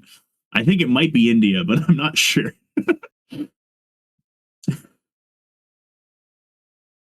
And so the map size of this, it's fucking huge. Yeah. It's very detailed. Like you can see on like the gameplay, the borders are small, and obviously like you grow borders if you take over places, but like just like looking at this right here, like this screen I have, like you can see like just the giant mess of lines and colors of just like all kinds of different like small little locations that like somebody's controlling. And you can see like they bring up menus on the left side of just like you've been talking about, just like the tiniest bit of control that you can have over like the armies and the just like the people in that location. Like you didn't have to tell me that you didn't touch all the systems in this, because I don't think anyone can. I've like, just from like watching how much is in this game, like, and also the fact, like you said, you can pause it, but the fact that it's like real time, I can't imagine a person playing this without ever pausing it. If you can play, I'm not sure it's possible. If you can play this game successfully without ever pausing it to go through the menus and to think, that's the pro scene. I don't know. I don't know what the competition looks like, but that's like the pro level. Like, yeah, no, that's unreal to be able to like not have to pause and read what the heck's going on in this game at all times. Which I'm imagining, like, it's so I imagine why that adds up to like you said, you played like 43 hours and you're 200 years in out of 500. And that's that's why. It's because that adds up so exponentially of just like constantly like pausing to figure out a million different things that are happening all at once. Yeah, and it's just like so fast. Like it's a lot of fun like playing this game, because one, like, like I find this like type of game like helps me. I feel like I'm using my brain, which is like, it's just always good, I think. But one of my favorite things about it when playing with alongside Alex, maybe not like in the same game state, but we're both playing, we're both learning together, and like doing that, like, oh, if you do this and this, then like this helps that. And that kind of like collective, like working through this game, like it's a big puzzle to solve, is a lot of fun for me. And has felt rewarding. And like, you fuck up all the time. There are so many things that I've done that I'm like, on a next playthrough, like I'll try to remember not to do that. Like I've let Denmark take too much of my territory. This is a real story. I really got to stop trying to take on Denmark, but I want their territory. And so I keep like lulling myself into like this thing. I'm like, I can do it. I can, like, this is the time. There's a system in this where like you can up to 3 nations can be your rival, and that like gets you certain diplomatic bonuses like against them, and diplomatic bonuses with other people who also don't like them. It also incentivizes war in a game that does want you to go to war most of the time. And so like you can, like, if your rival goes to war, it's one of the only free times that you can like go to war with someone.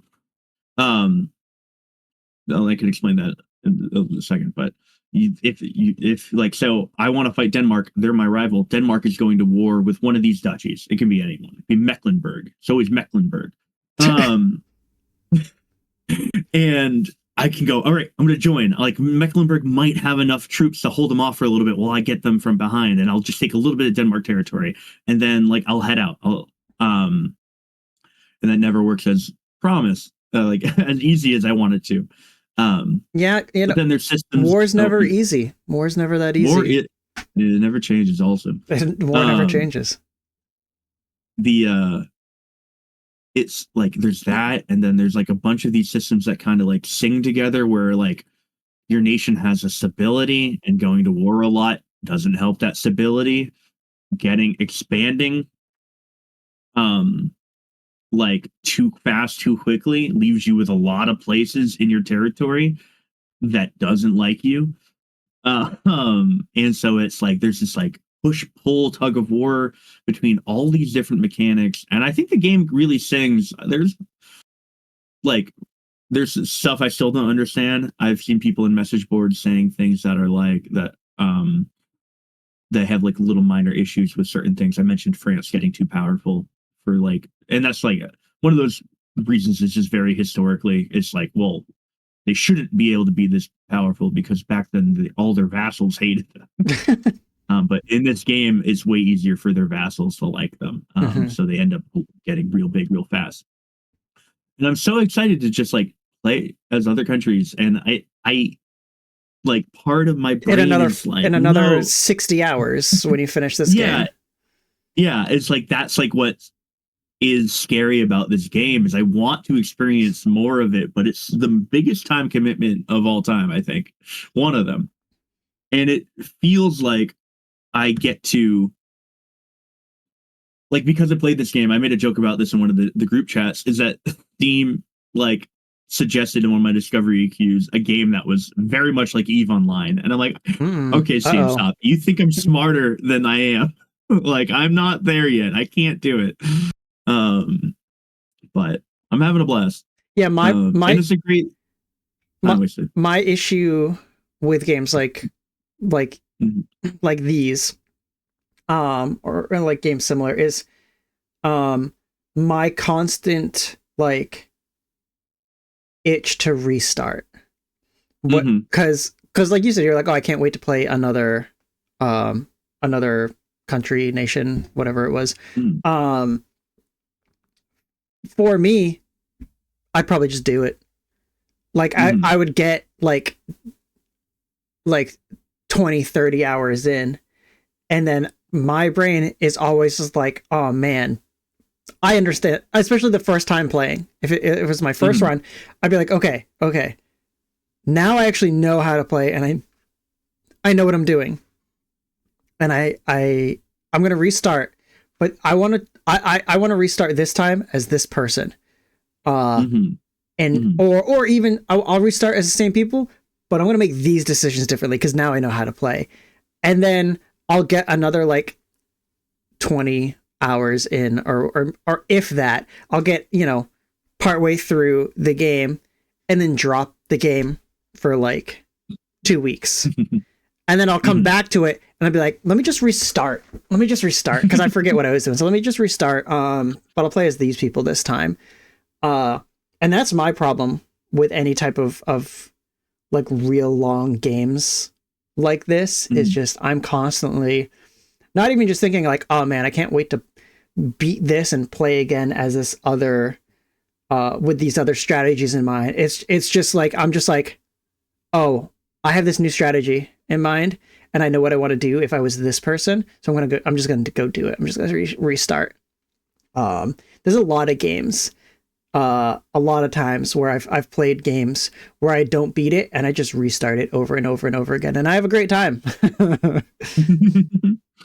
Yeah, and I think you could definitely do that. I think like that's like the game is really fun that I don't like. I wouldn't blame you for never getting to the year like 18 whatever it ends on. Because like you can just be satisfied like doing like making the decisions you're making and watching, like they call them painting the map games, and as you've seen like when they scroll out in the video behind, like the idea is just it's just inherently satisfying to see your color be bigger on the map than other colors. And so like you can get to a point where you're like, I've done it, and like it can always come crashing down. I think what I really do appreciate about the starting date, there's like some scuttlebutt on the internet. The last one started in like 1440, and this one starts in 13 something. And it's that because the game really wants to teach you, all of its suggested start points are in Europe, and it wants you to be like, you get hit by the bubonic plague, and you to show you how devastated your country gets, and to then be like, all of you, that really sucked. You got hit so hard, you can still recover. And that I think is like a big part of this game that keeps me wanting to stay on one gameplay, is that like I've made so many bad decisions. I've started a war with people I can't handle, but I know that like I can bounce back and I can find a new way to go about that problem later on. And I think that's something that really, it really keeps me playing on one save file instead of like micromanaging and save scumming. So with the events like that happen, you've mentioned like there are like real events. For example, the bubonic plague. Is that something, if you know the answer to this, where like if you were to start a new game, is that something that's guaranteed to happen? And is it one of those things where it's just like when you hit this day in this year, the plague starts in these areas? The first bubonic plague, yes. And certain events like the 100 Years' War or the Italian Wars, and other certain wars that go on that are very, that I think as long as there's enough parameters to allow that event to happen.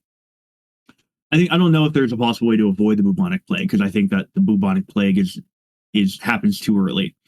But then again, once it introduces you to the fact that there are plagues, you can have breakouts at any time, and that's all RNG. Like, gotcha. And that's a lot of that's also very interestingly depending on like, you can, if you have open borders, right, that you're more likely to get illnesses from stranger places. So you can get there's other sicknesses you can get too. Like there's typhus outbreaks, there's syphilis, all this kind of stuff. So you're saying it's beneficial to build a wall. The game would offer you that opportunity, but then you would there's also a huge drawback to doing that, because then your people are going to be less happy. You're not going to have as big of a population boom. You don't have a big of a population boom. You don't have people to work all the industries you need to work, all that kind of stuff. It's basically real life too. But events that like the 100 Years' War, I also think is maybe too early to ever avoid. But I mean, I'm curious to see if like someone could consolidate Italy fast enough to stop the Italian Wars from happening.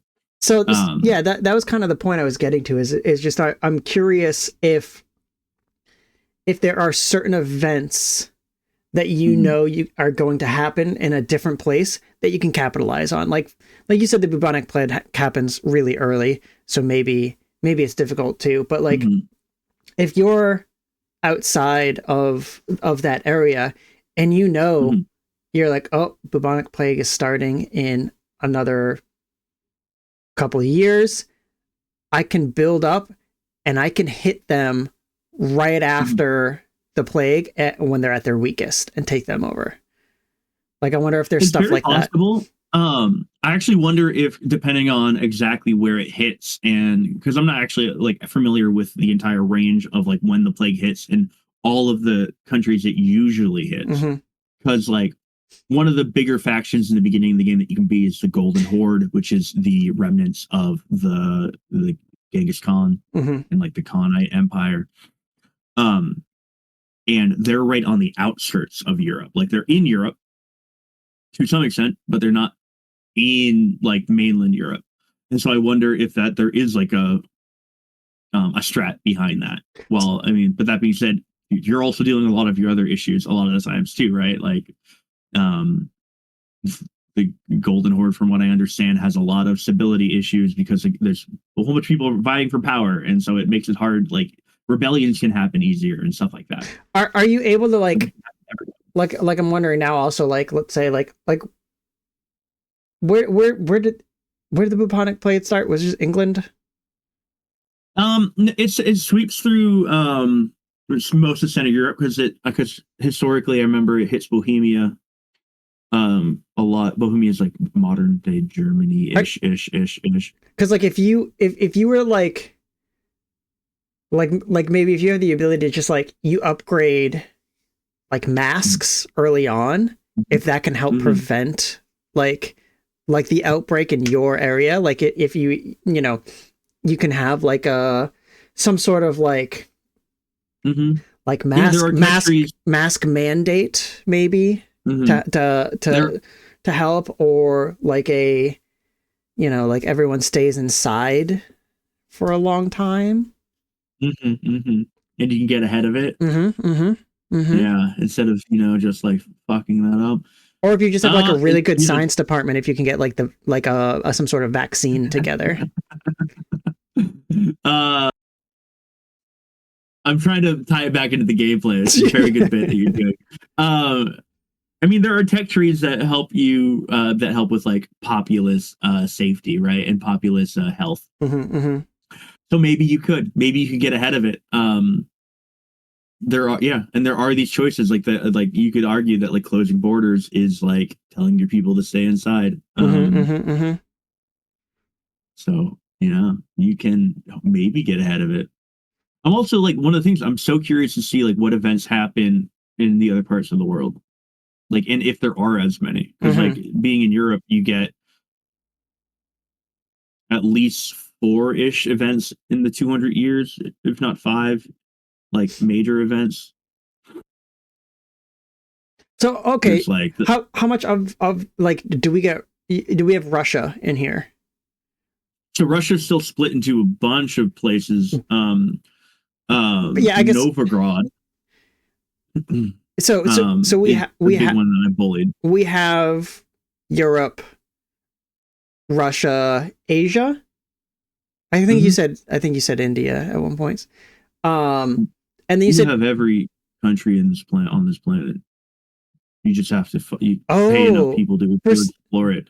I didn't, for some reason in my mind, I didn't expect there to be like the Americas. You can unlock a tech tree, and like you can try to fast track the tech tree that allows you to build ships that can explore the Atlantic. And then that was my bit, where it's like, you can go west. And I was like, and I don't know what's over there yet. Maybe India, because I was, they thought they so India. Stupid right? idiots. Yeah.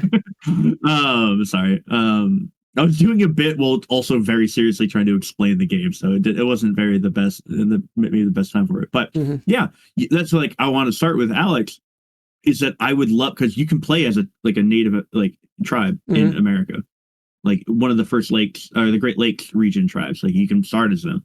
I want to know what that is like, and I wonder if I could get strong enough to make it so that the British could never land here. I want to know if I can get strong enough as like the Aztecs or the and make it so that, or like that we don't let the Spaniards in to give all of us smallpox. I'm like, that's like really exciting. That's like what is tinkering my brain and makes me want to try out all these other places. Yeah, now I'm starting to, like, thinking about those things, I'm starting to understand like the history buffs like excitement for like like a game like this. It's just like, yeah, like being able to role play that world where like, yeah, like the Native Americans like don't lose. Mm-hmm. And I think the game does like take that into account though, which is like why I really want to try that, is that because like I think when you play as a more tribal society, you're not being able to research things as fast, so your tech might not just be at the place it needs to be. And those are mechanics I want to see if there's a way to like do better. Like I want to know if I can surpass like whatever mechanical issues they have. I guess. But it's a cool game, and you like it. Like it's fun for the history parts of it. It's fun for the hypnotic, just like zoning out playing this game while something's on a second. Like I found that I can't super have another thing playing. I can't focus on it. I can hear it, but if I have, I tried to watch like a show while playing this game, and I found myself never looking at the show. So I was just listening to the show like it was a podcast, because there was just always something to do. Was it Pluribus? No, but I need to watch that. Me too. I hear it's good. I hear it's real Kojima good. likes it. That's how you know it's good, if Kojima liked it. Yeah, I asked Tara the other night. I was like, "You want to watch this?" And she said, "No." And I was like, "Well, okay, darn." As if I can't just like do stuff on my own, watch shows by myself. It's better to do things. I'm the same way. It's hard for me to watch shows by myself. I have to make Alex or James come over and watch something with me. Yeah. Any last words on this? No. I think I'll be playing this game for a very long time. I guess like my last words on it, actually, and I do. Paradox seems to be trying to aggressively patch and update the game. They said they're going to have a patch every week, and they're going to make it so that like your save is compatible, which I think is necessary. Paradox games in the past, and have had like updates that like your previous save just doesn't work anymore, and that's frustrating. But this one, they're trying to be very they're just trying to make it so you don't have to abandon a save just for a new update. And then as always, Paradox games have just like the most annoyingly aggressive DLC structure of all time. And while I think this base game is incredible, I think that 2 years down the line, people are going to look at it and see it has like $100+ of DLC, and they're not going to want to engage. And I don't blame them, because there's too much. They're not my favorite company when it comes to their post-content structure. Their post-content structure. Some of it's really good, and so like it is much of like a you shouldn't ever buy every Paradox Games DLC. You should see what is either considered good or speaks to you specifically and add it to your game. But often they're like, so I can only speak about Crusader Kings in this regard, but if a game update was going to introduce a new mechanic or a new concept, it will include that concept into like just a normal patch update. Yeah. Well, it will have like more expanding stuff in the actual DLC that you would buy. Yeah. Good game. I'm gonna keep playing it for a long time. Now, Tiana in this chat. Yeah. You want to know if you should play Cyberpunk 2077? Yeah. All right, moving on. I was gonna entertain this a little bit because it's not in our list here that we have, because later on we've been yapping and I was late, but we've been yapping. But we were gonna go over the greatest game trailers, and a lot of people that I saw on the internet included Cyberpunk. Like, is that like the deal with just the girl and like surrounded by all the cops? I don't remember. That's the teaser. I remember watching that teaser for like 6 or 7 times. Yeah. Cyberpunk 2077 is I liked it at launch. I enjoyed and played the game at launch. A lot of people had a lot of issues at launch, especially if you tried to play it on console. That game they No Man's Skied it to the best of their ability. There's a whole bunch of free updates, and then there's the extra DLC, which adds even more awesome things to it and a whole extra storyline. It is a open world first person RPG. So if that's something that you're interested in, I suggest it. There's multiple ways to play the game. You can shoot things, you can punch things, you can just play it like a GTA and go around, steal things, kill people. But it is very much more like slightly narrative heavy. Like it's more, I mean, even GTA has quests and whatnot. But it wants to be more of a story-based game. But you can go gremlin mode on Night City if you want. Yeah, it's kind of like if GTA and like an Elden or I keep calling it Elden Scroll, Elder Scrolls. If like Elder Scrolls in GTA had a cyberpunk baby, like there's elements of GTA. I think I don't know much about it. I haven't played it. I've always viewed it more towards like the Elder Scrolls scale of that sort of just like, yeah, open world first party or first person RPG with very cyberpunky, gritty, gruesome world. With, yeah, you said you liked it at launch, which was its roughest time. Yeah, from everything that I've heard, they have like fixed the game. So yeah. Yeah, I mean, like, I think it, especially with, I don't know how expensive it is right now, but I can't imagine it. Watch the anime if you haven't. I think you did. Did you watch? Yeah. I think she watched. I think she might have watched the anime. She's an anime girl. I love that anime. There's Edrunners. Oh, you should watch Edrunners, and you should be prepared Martin to cry. Yeah. Set in the same world, set in the universe before the game. Prequel, technically, even though it has nothing to do. None of the characters are in there. But yeah, if you play it, let us know what you think, because I'm a big CD Projekt Red stan. Oh yeah, Tiana, you've been watching The Witcher. The people who make The Witcher games made Cyberpunk.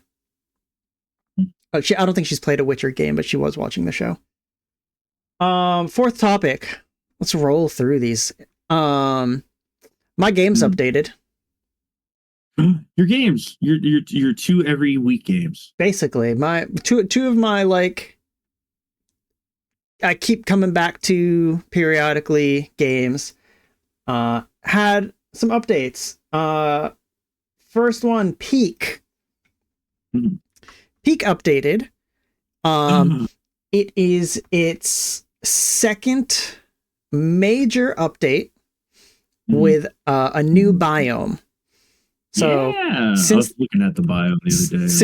Since the game is launched, this is the second new biome.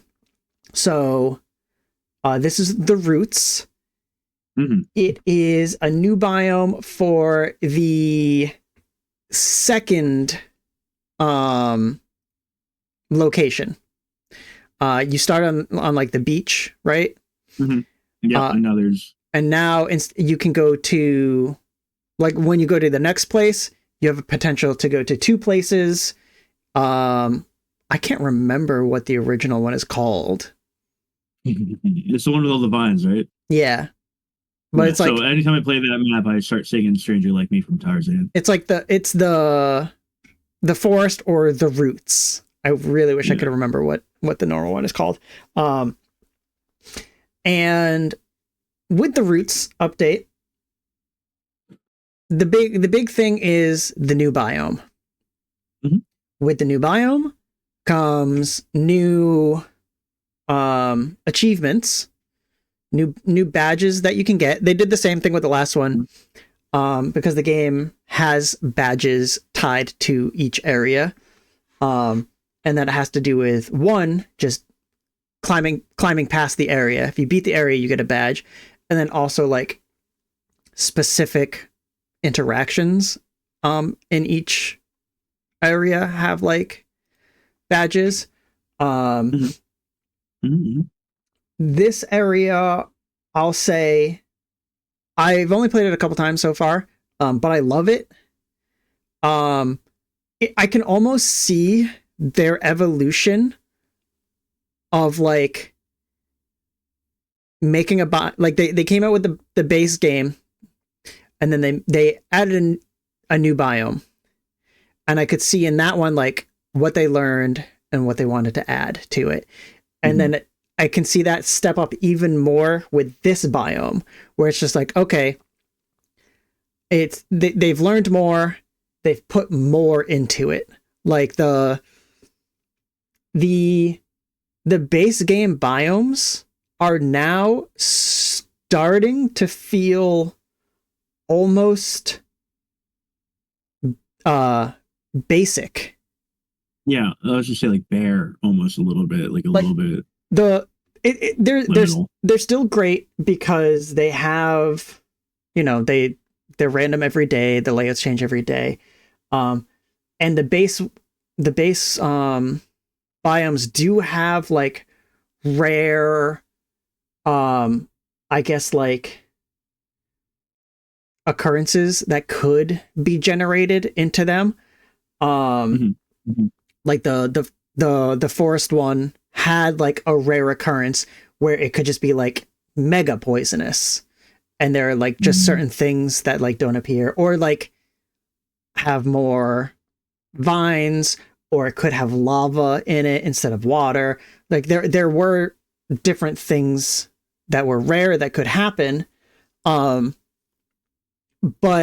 in like the roots, it just feels like there's more in that. Like, I don't know what the rare variants are, I guess, for the roots. But there's just more going on with each new biome. It keeps it like each run even fresher then because of that, right? Yeah. So now like the first biome they added, I don't remember the names of any of these places, but the sand level. Sand level added the tornadoes. That was a new thing. It had a new... Those have killed me before. And it had a couple new enemy types, which was like not something you see anywhere else, I don't think. Martin says, F the poison plants. Yeah. But in the base game, I don't think there are any enemies other than the Scoutmaster. The only like enemies that I can think of you coming across are like, I guess I would call it just like environmental hazards of like poison or burn or fire or whatnot. But exactly, the sand biome, the desert biome added the antlion, as well as scorpions that you can come across, and dynamite, which I guess is kind of like a new environmental hazard that it has. And then like in the roleplay as Dr. Art from Lost. Yeah, sure. Reference for somebody. In the roots, there's a bunch of bugs in the roots. There's spiders that'll drop down from above and wrap you up. There are other different sort of like horned beetles that just kind of like roam around and climb on stuff, and then will kind of like run at you and like headbutt you off the map. They kind of push you around. God's favorite creature. And then like I don't think this is like a spoiler because the company themselves have talked about how they updated it and changed it. There's zombies. I see all these mushrooms. Are they cordyceps zombies or yes. Are they? Okay. They're spore. They're covered in mushrooms, covered in spores, which is a new also affliction that they added with this update. It's similar to poison, or it feels similar to poison, but you get covered in, instead of like clouds of poison you walk through, it's like a spore cloud you walk through, and you get covered in spores. I had so many spores on me. Tara said that she could see that they were covering my eyeballs, and I couldn't see shit. My vision was like super impaired. Which is difficult in a game like this because you want to see before you run off a mushroom or the edge of the map or whatever. You look before you jump. Yeah, but I love this new biome between the mushrooms, and just like I was worried that it wouldn't feel different enough from the regular forest. But it does. It feels completely different. Like my recollection of climbing this area feels so different than climbing any of the other areas, which is really cool. They also added, like, I'm sure it's down here somewhere, new badges with new cosmetics, which is cool. A cooking overhaul. There's new food items. First of all, when you get to the top of the mountain, you get your stick of marshmallow that you can roast. You also have a chance to get a hot dog on a stick. Whoa. Makes it harder to play the game. As a vegetarian only playthrough. They also, so some of the other things that they changed is you could cook any item in the game just cuz, and a lot of like the benefit of cooking things is typically it makes the item better. You can get like food will heal your hunger. If it's cooked, it will also give you extra stamina. So it'll heal whatever hunger and give you bonus stamina. Now, and like it was kind of like that for everything. Like you could cook, like it says here, cooked usable non-food items such as bandages will no longer grant extra stamina. So that was a thing that they like removed to make things harder. Like bandages healed wounds. Cooked bandages healed wounds and gave extra stamina. So they no longer give extra stamina, but other items now have additional effects that they gain, unique effects other than just you get more stamina. I think that's definitely like a change that I would like a lot because it just makes everything more unique, right? Exactly. Yeah, because now like for instance, I believe it's the energy drink. The energy drink gives you a speed boost. So you can climb super fast. If you and when it's out, it makes you sleepy. It like now, and if you cooked it, it's happening to me right now. If you energy drink, if you cooked your energy drink, it did the same thing, but just gave you a little bit of extra bonus stamina. Which is good. You want the bonus stamina, but I believe now, instead of giving you that bonus stamina, if you cook an energy drink and you consume it, I think it just explodes. I love it. Oh, that's another enemy type. Tiana says, how the fuck are you meant to cook the mandrake? Ooh, is it screaming at you? It does scream at you. It is there are medicinal roots in the game. They've always been in the game. You pick them out of the ground, and it's a little root that heals your hunger and heals a little bit of your health. Fantastic item. There are mandrakes in the roots that when you run up to, it looks like what would be a medicinal root.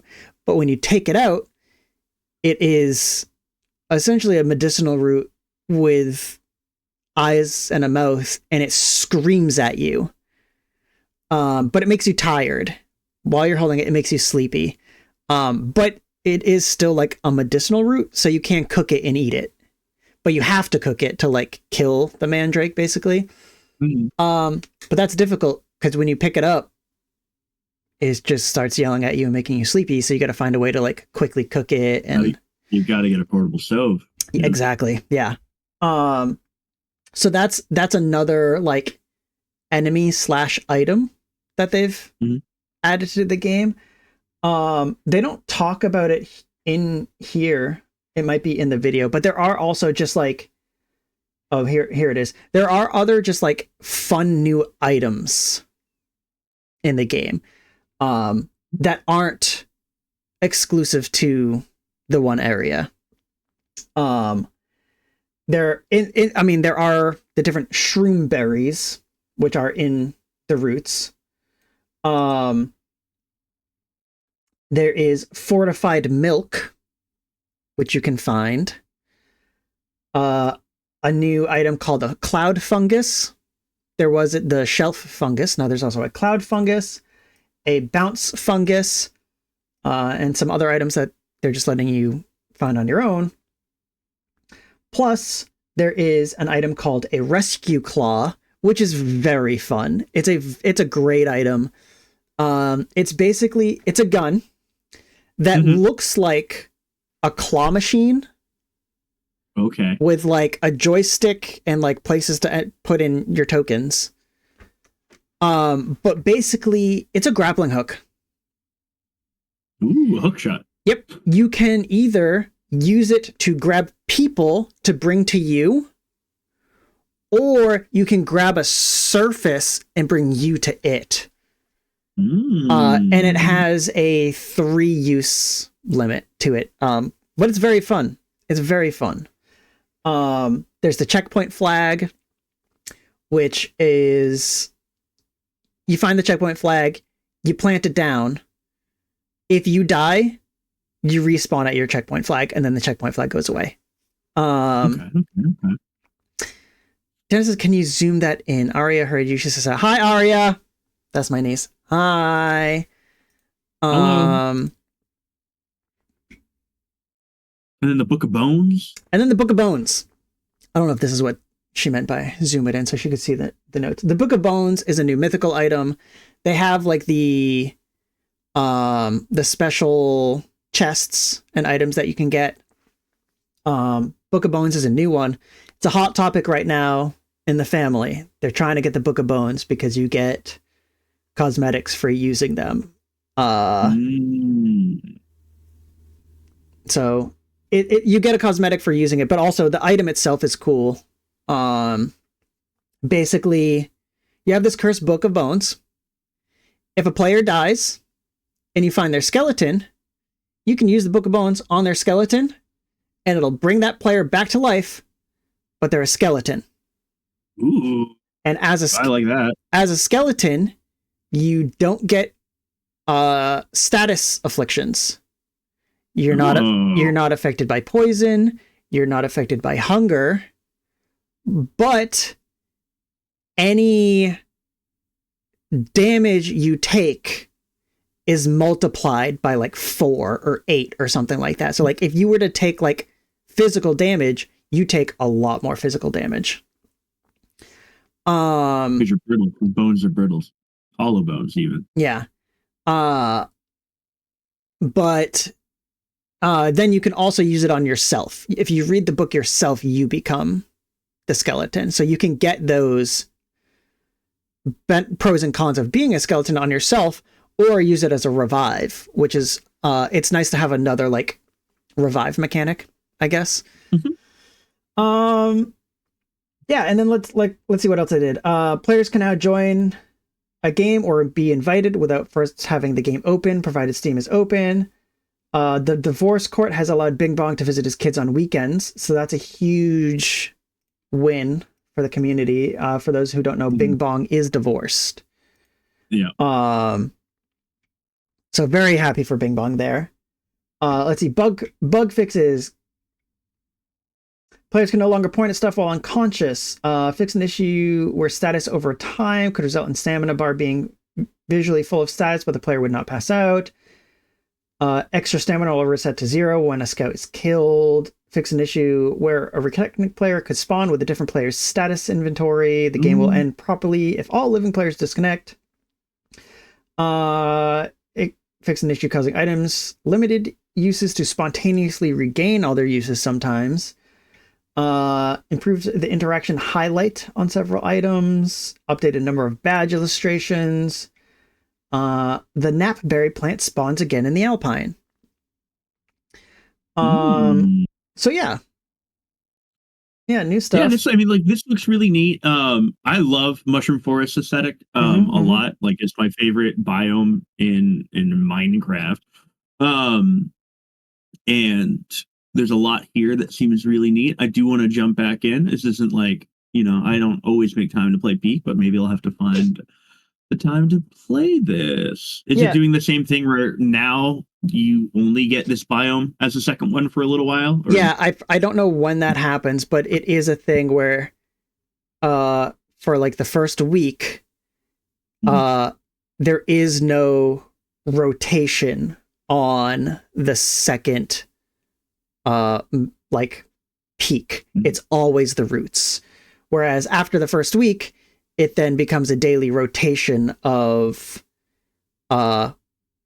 today you'll get the roots, tomorrow you'll get the alpines. That's what it's called.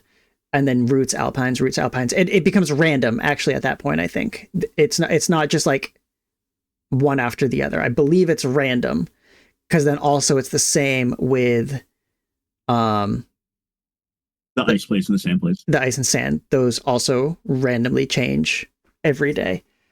Martin asked, is there a way to kill those mean beetle things? I don't know. That's a thing with the enemies in this game. Like I said, there's not a lot. They're like recent additions to certain biomes. I believe with the scorpions, you can pick them up and throw them. So I'm curious if there's a way where if you can pick up the bugs and throw them before they attack you. So that's possible. It's dangerous. Last time I played this game, Chris, I spent 30 minutes after we made it to like the last biome and then died. Then we spent 30 minutes clipping through the wall and meeting the Scoutmaster. So. Oh yeah, in the airport. Yeah. Yeah. I was being forced to learn how to clip through the wall. Yeah. And then my other game that updated is the Bazaar.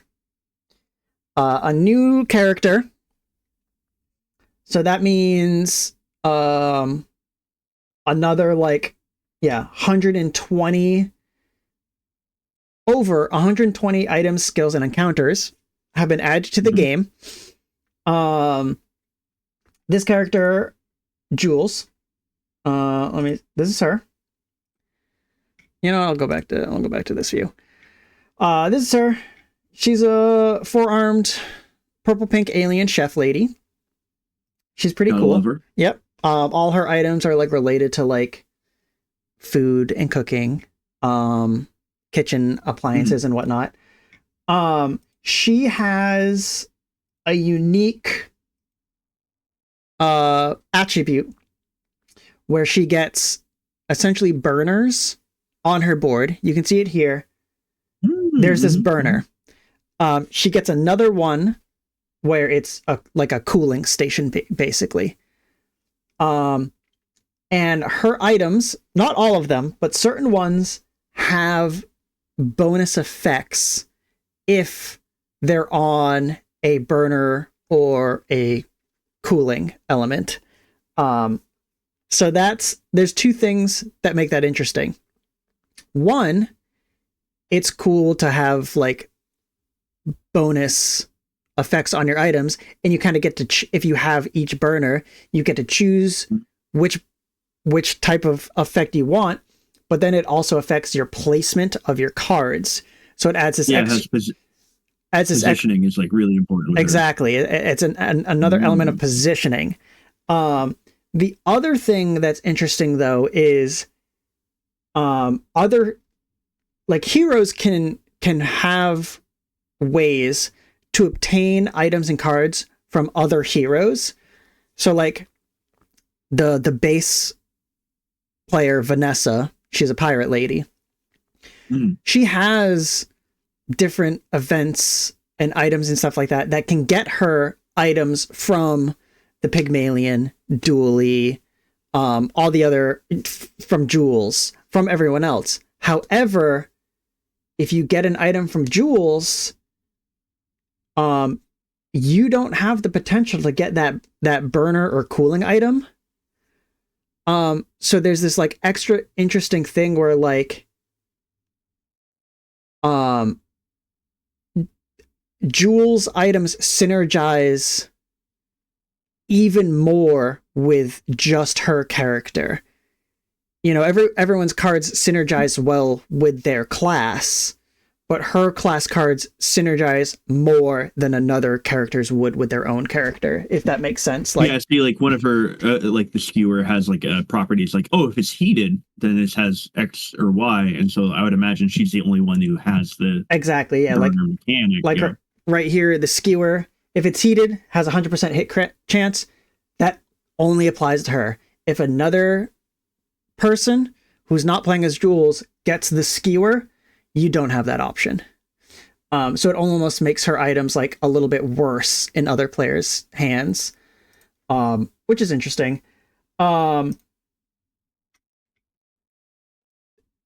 cool. A lot of times with these updates, they add other stuff to other characters too. New events, new skills, new cards. Is this like Hearthstone? Not really. I love this game, the Bazaar. I'll explain the Bazaar real quick. Or well, not real quick, but basically you have this board in front of you that you put your cards down onto. You have this, like in this top, this is a shop. This guy is selling these small items. Basically you go through the game, you choose different events for different types of cards that you could potentially get. You buy them with any gold you have. There are different sized ones you can see here that take up different amounts of your board. On the left here, there's this clock. Every tick is a new event. After you go in a circle, you get to the top, you fight another player. And fights are automated. So like every card has its own effects and timers on it. And you're just arranging them on your board in a way that and with like other combo cards, in a way that you find best. So like, I don't think there is a thing here, but like every one of these cards will be like the skewer here. Every 5 seconds, it deals 10 damage and it gains you 1 regeneration. And this is like very early in the game. So it's like weaker. But every card is like that, where it's like, it goes off in this amount of time and does this effect. Some of them aren't timed. Some of them are just like, if this happens, do this. Or, you know, you can make things faster and stronger and slower. But you do fight other people. So one of the things with this game, you said, I like playing Yu-Gi-Oh, but online is super pay to win. Is this similar to in that aspect? This game is Yu-Gi-Oh in person is also pay to win. Yu-Gi-Oh in person is also pay to win. The thing with this game is the base game, I think, is like $40. And with the base game, you get a couple characters. And what they've done is basically, when you own a character, every time they add new cards to the game for that character, you get them. So Jules is the new character. If you want to play as Jules, she costs $20. So you buy the game, you get those characters. If you want this new character, Jules, she's $20. You get her items, her skills, her encounters. You get everything for the character. Any additional updates where they're like, hey, we got new cards for Jules, you own jewels, so you get them. You don't pay any more for the extra stuff. You buy the character once, you own everything that they ever release for that character. I guess I should say any cards for that character. There are like cosmetics and stuff that you can get that you have to like unlock, like animated, like you can make the cards like slightly animated with different effects that don't affect the gameplay at all, just the look of things.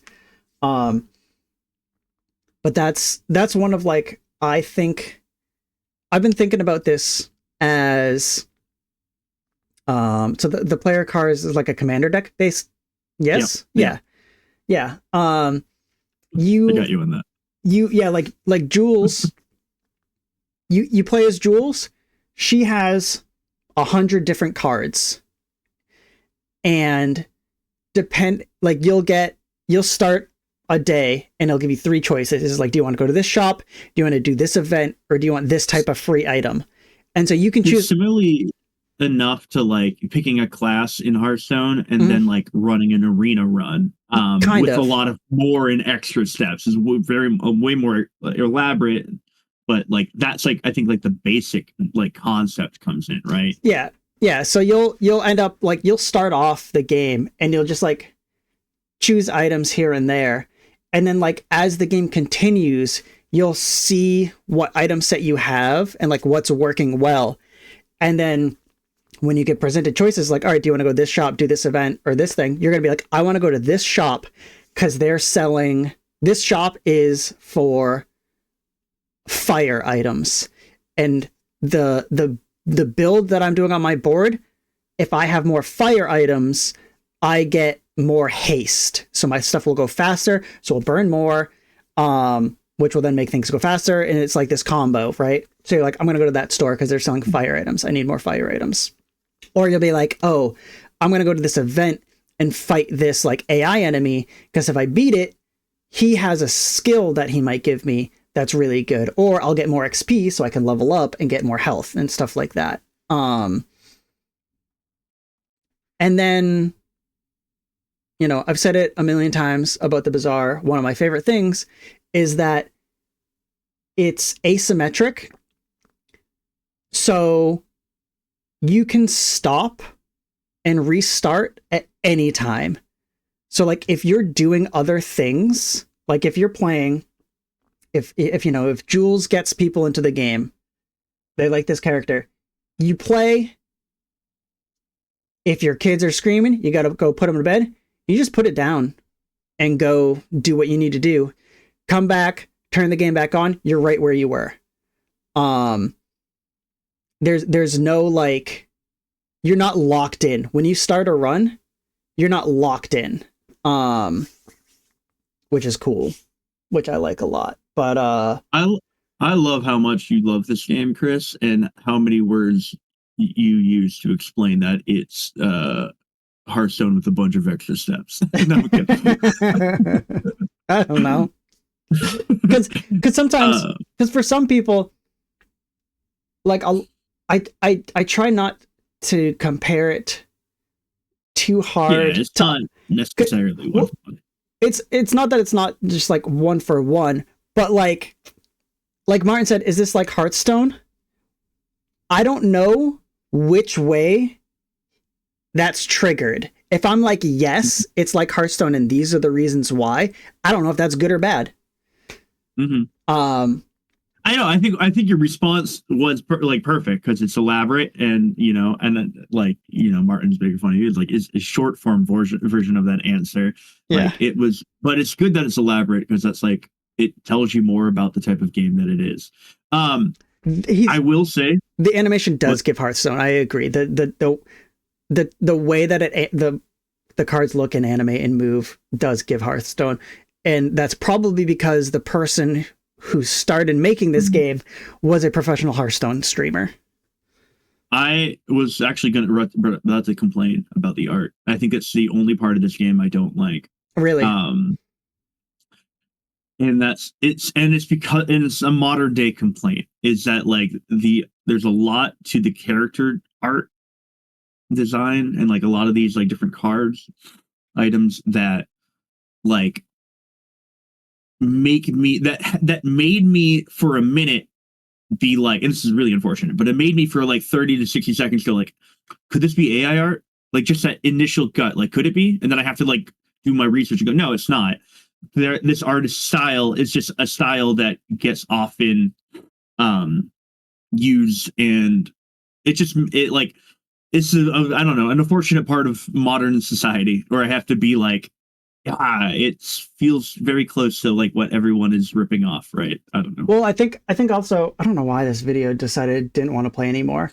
A lot of the animation in this isn't like additional frames of an animation. There are like different frames, like you can see, like, yeah, they use like that rigging technique, right? It's mostly, which is similar to Hearthstone, I think, where it's like it's a 2D image that to get its animation, you're not drawing other 2D animations. You're just like moving it, like you said. It's like you're rigged. doing your. You're just moving it around. And I think Hearthstone does that same thing. Yeah. Yep. And a lot of spicy things on the internet use that same thing too. What do you mean by that? I have no idea. But I see. Here's the thing. I kind of talking about this every time we talk about this game. I want to play it more, but I don't have the money to spend on the base game of this right now. So if there's next time there's a deal, yell at me. I'll yell at you next time. Yeah. The thing I'll also say with this game, is even getting into it when it launched. How do I even get to the base game from here? I'm like, here we go. Oh no, it's $20. Sorry, it's not $40. It's a $20 game. So you lied to me. Yeah, the game is way better. I was like, that doesn't make any fucking sense. The game is $20 and you get the 3 base characters. You get Vanessa, the pirate, Dooley, the robot, and Pygmalion, the goddamn real estate alien pig landlord. And then every additional character, which is Jules, Stell, and Mac.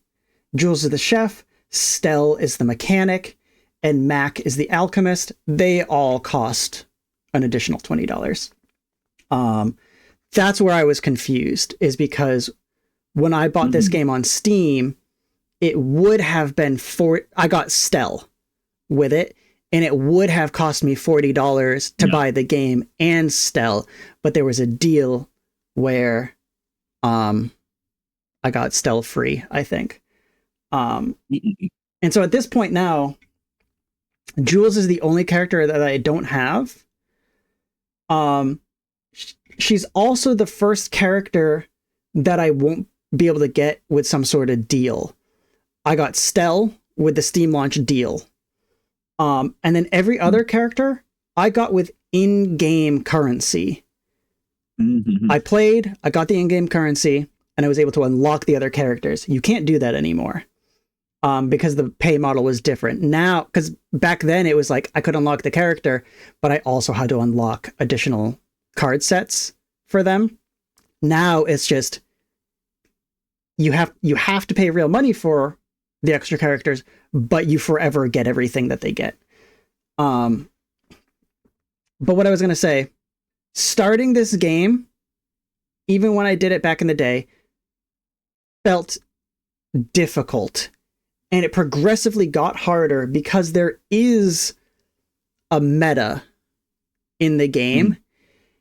And when you're starting out, it's not that you don't know the meta.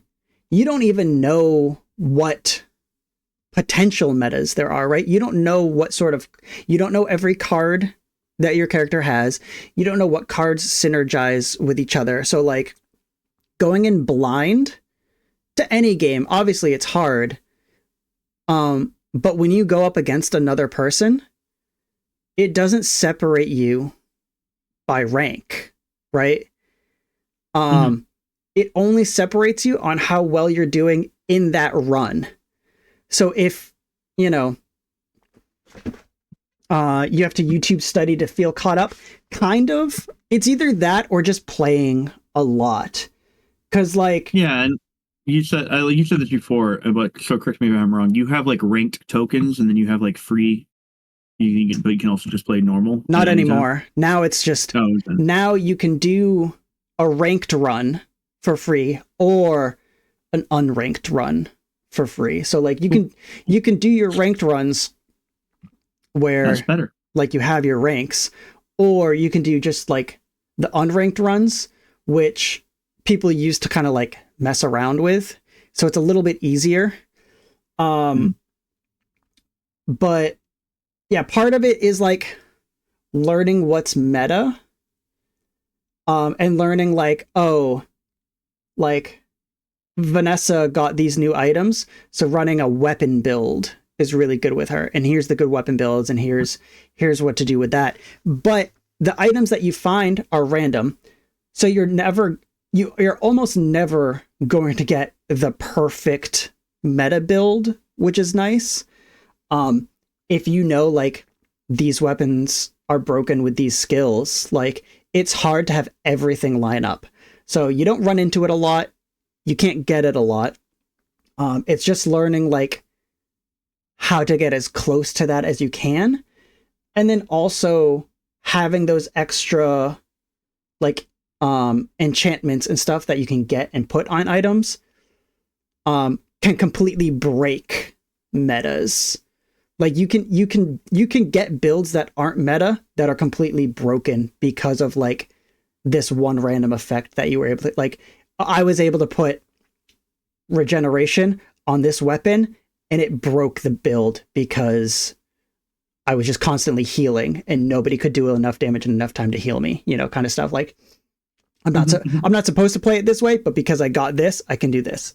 There's a lot that goes into it, but yeah, what I was trying to say is, like, if you win your first match, you go up against somebody and you win. When you go into your second fight in that run, you're not fighting somebody at your skill level. Like, if you're ranked silver, you're not going against another silver person. You're going against another person that also won their first game. And they could be a masters, you know, they could be bronze. It's just a random person who also won that first game. Yeah, that's the arena mode that I love. Yeah. Matchmaking right there. Yeah. Yeah, I don't know. Which I like. I support it. So yeah, that's the Bazaar. I'll probably, as long as they keep making stuff, I'll probably keep talking about it.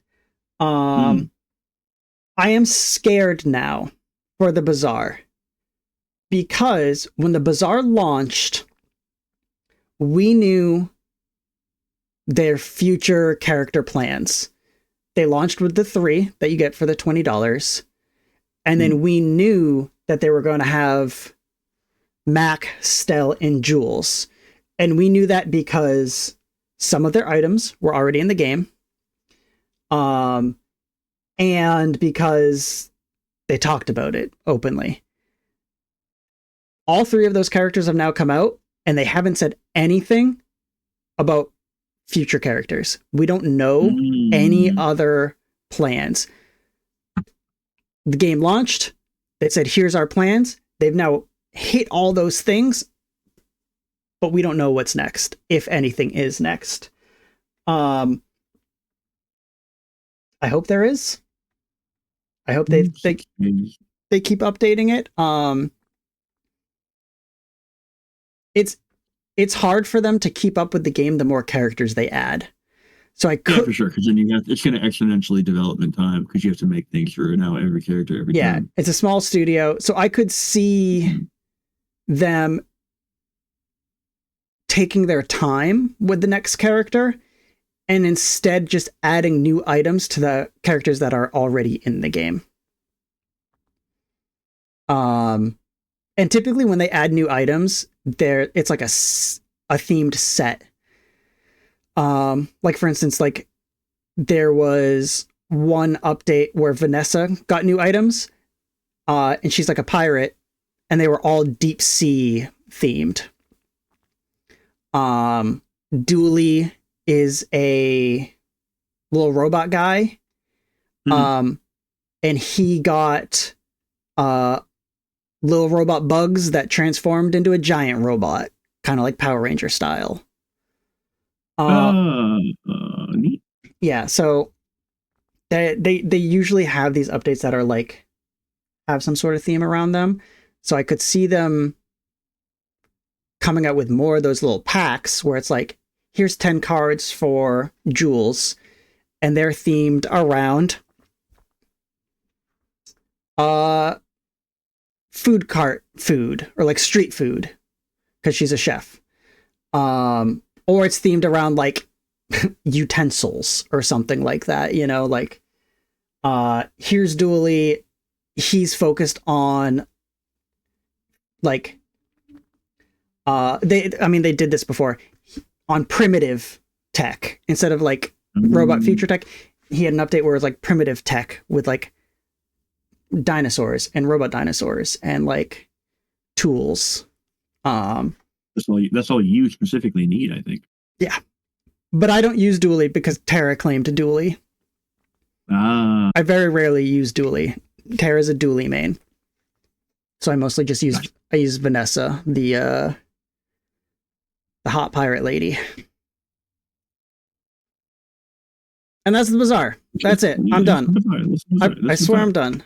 It's so late. We have talked so much. We started a little late, but it is pretty. We did start late. Mass Effect. I can get the N7 stuff pretty fucking fast.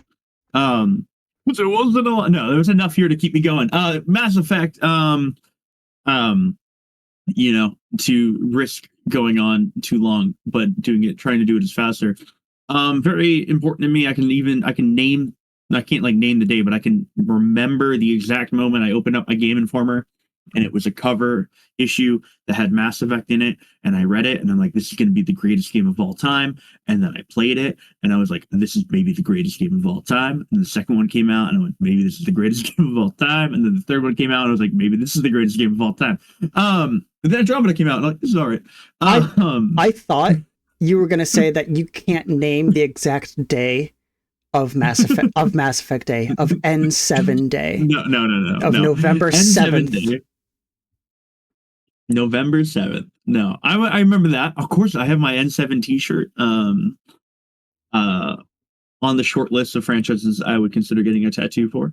But every N7 day, they try to give us some sort of news, some sort of teaser. BioWare has been in a very tough spot lately. EA hasn't been very kind to them, and they haven't been able to succeed in this kind of like business structure very well. They pretty much have no like I would say like they no like big wins. I think that their BioWare has made, I think Veilguard is a good game. I think Andromeda is a pretty good game. I think Anthem is a amazing combat system in a horribly structured video game. But they just haven't been able to put it all together, and they haven't been able to make a banger. Which is sad for a company I used to love. But in this statement, they just go on and they're basically, you know, telling you how much they appreciate the audience. They talk about the rumors that are on what's coming out in the next Mass Effect. They're like, hey, next game is in development. EA and BioWare are committed to telling more stories in this universe. The big question I would wonder about is like with all the rumors of the Saudi Arabia / Jared Kushner people possibly buying EA. That puts a lot of this into question. But for now, they're like, hey, we're making a game and we're making a TV show that is closer than it's ever been. For a long time, Mass Effect was like thought to like they're like rumors and production schedules going to be a TV show. But now that's like, we're going. I was going to comment and say that everything's closer than it's ever been, but that's not true because they delayed Grand Theft Auto. Yes. But the Amazon, and they said that like for the first time ever that it's going to be after the original trilogy. It's not going to retread a Shepard story, which I think is a very smart decision. We talked about a lot of times about how maybe adapting a game one for one isn't the play because you've already played that game. And with something like Mass Effect, where it's your choices, as he says, what Mike Gamble says in this article, he goes, that was your story. Granted, he's going to have to choose an ending, which is like the big issue, really trying to pitch a show. But anyway, it's mostly about, hey, show's coming out, it's being worked on, it's going to happen. And then he talks about like there's some crossover items in other games. And then he talks about, hey, like throughout this article, I know that you love picking through what I say on social media for secrets and whatever. And he goes, specifically, there's no secret game information in this statement, I promise. And if you look throughout the article, you clearly see that there's a lot of random letters italicized. You read through all those letters, it says Krogan Civil War. You played Mass Effect. The Krogan are one of the races in the game that they're one of the more prominent ones. You have a Krogan companion in the first two games, and the Krogan very heavily show up in the third game. And so that's neat. And then if you enter the Mass Effect, if you go to Chris on the docket, the Reddit post,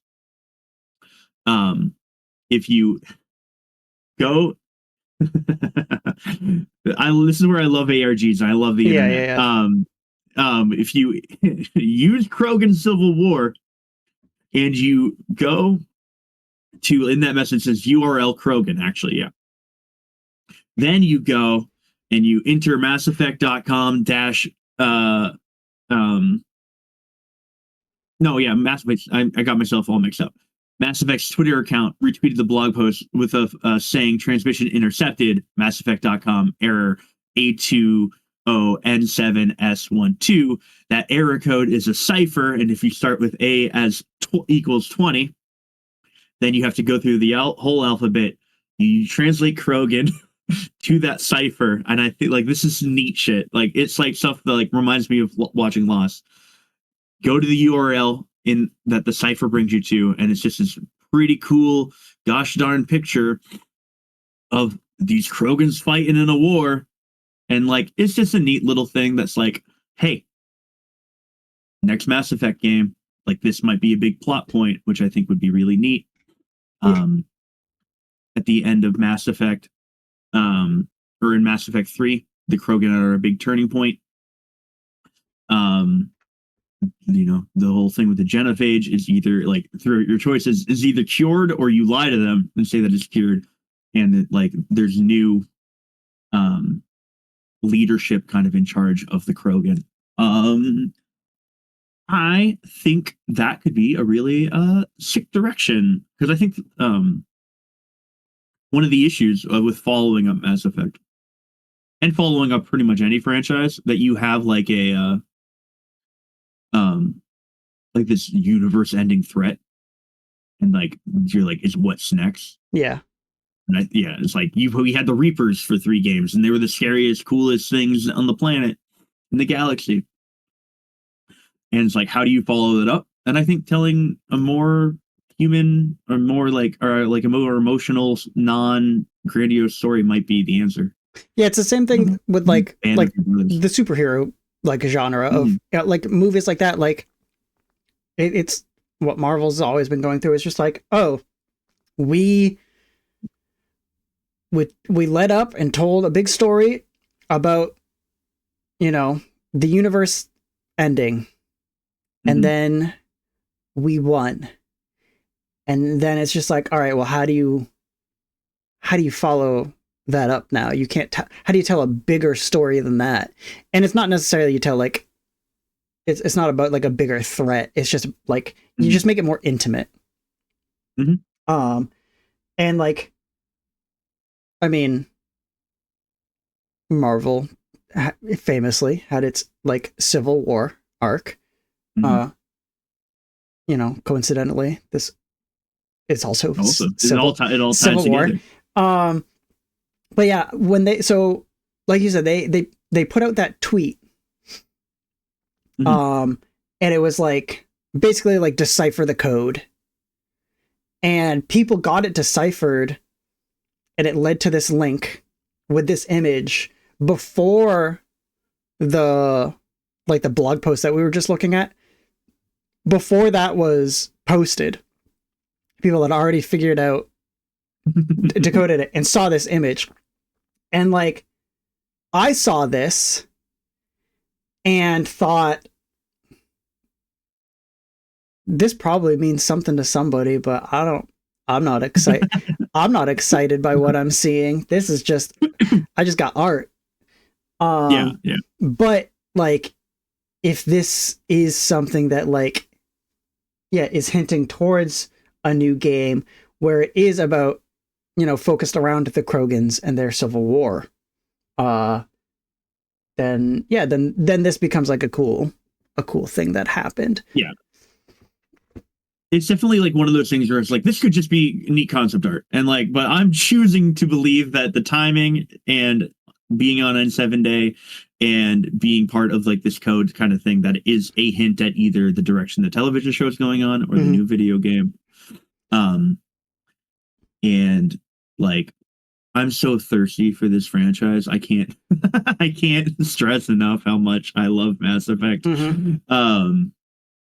And this world building of it is like truly like that's what really sucks like to me, is that BioWare made this world, these like this galaxy, this government system, these races. Like I got so involved into all the codexes, listening to that guy with his very like good voice being like the Asari and the planet, and like the way he talked, and I would just listen to them and read about the lore. I've read the fucking books.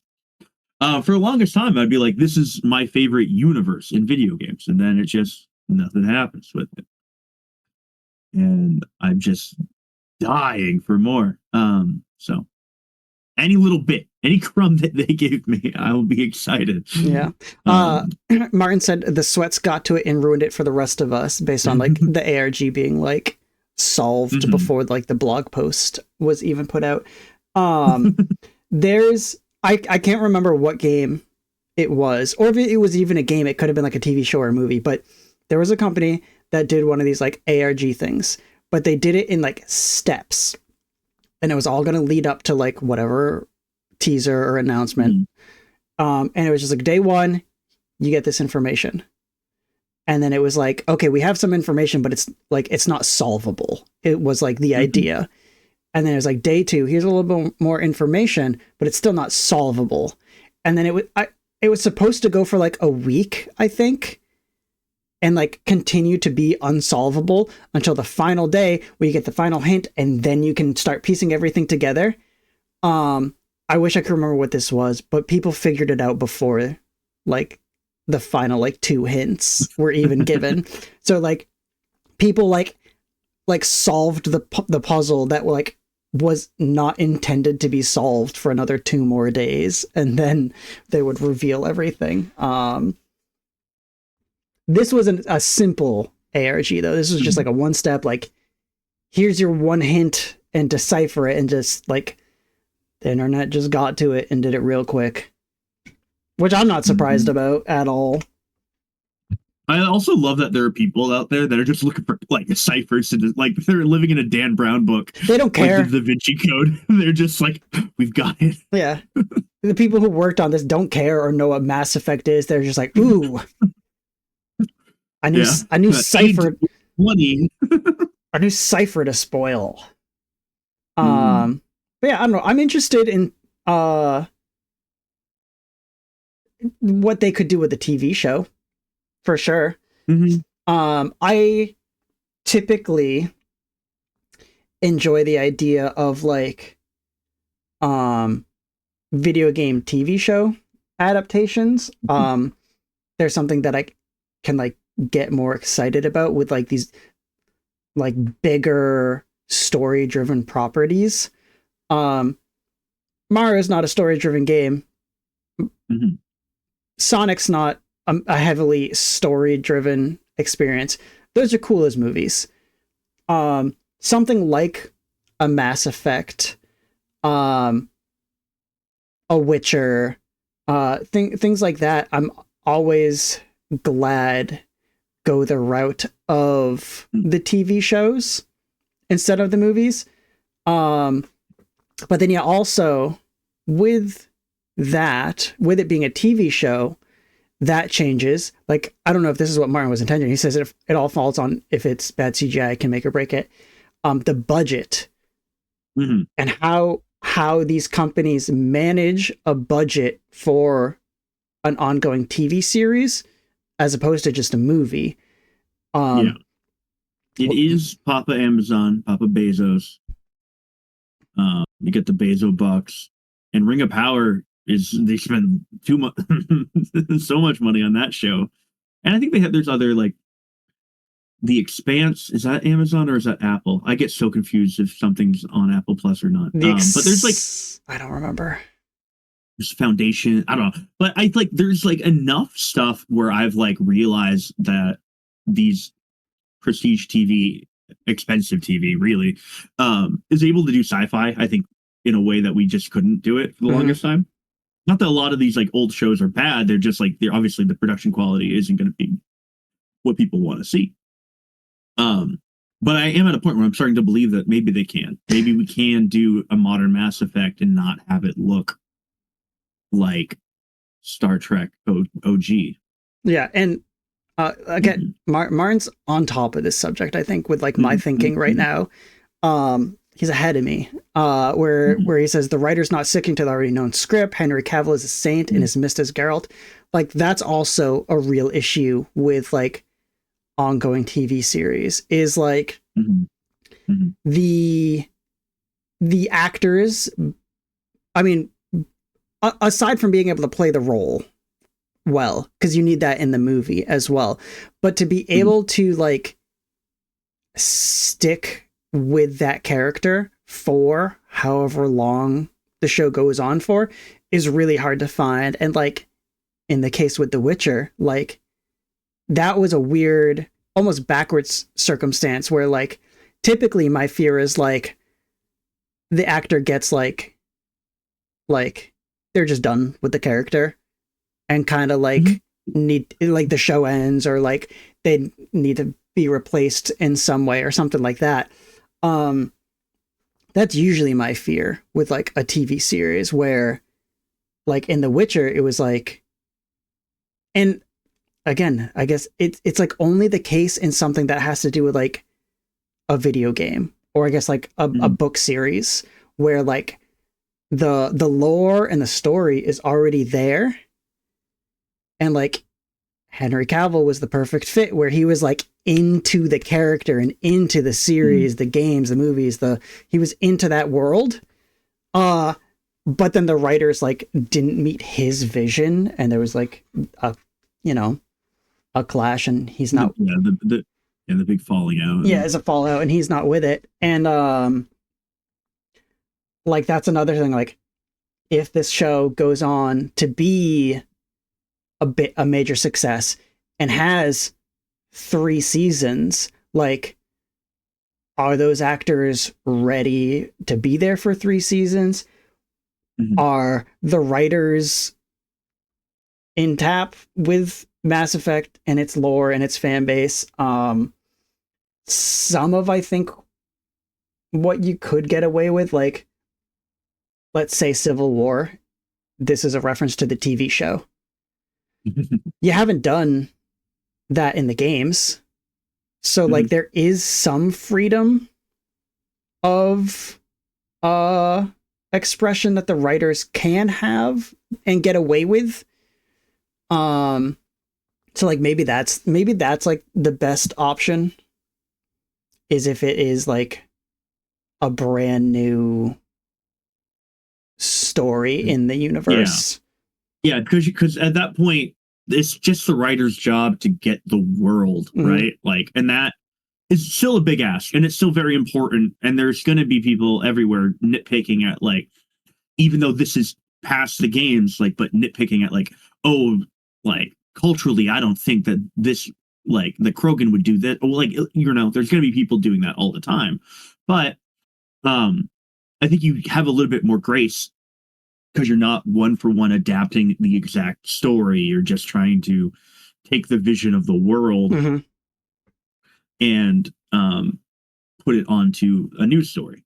And like you could, like, maybe maybe it's as simple as like, let's make Band of Brothers but Krogan, and maybe that would be enough for me. But it's like it gives me a little bit more grace for the writers. That being said, I want them to need them locked in. Give me Krogan Bebop. Ooh, that was so sick. You know, I mean, just give me anything where I get to have like a representation of like my favorite the Mass Effect races and whatnot. Give me a Hanar. I need to see. If I don't see one Hanar, I'm gonna fucking flip my lid. A great example of how I don't want this to go is like the Halo TV show, because the Halo TV show wanted to tell the story that the game's already told, right? It wanted to be like, let's adapt the story of the Halo trilogy to a TV show, and like instantly,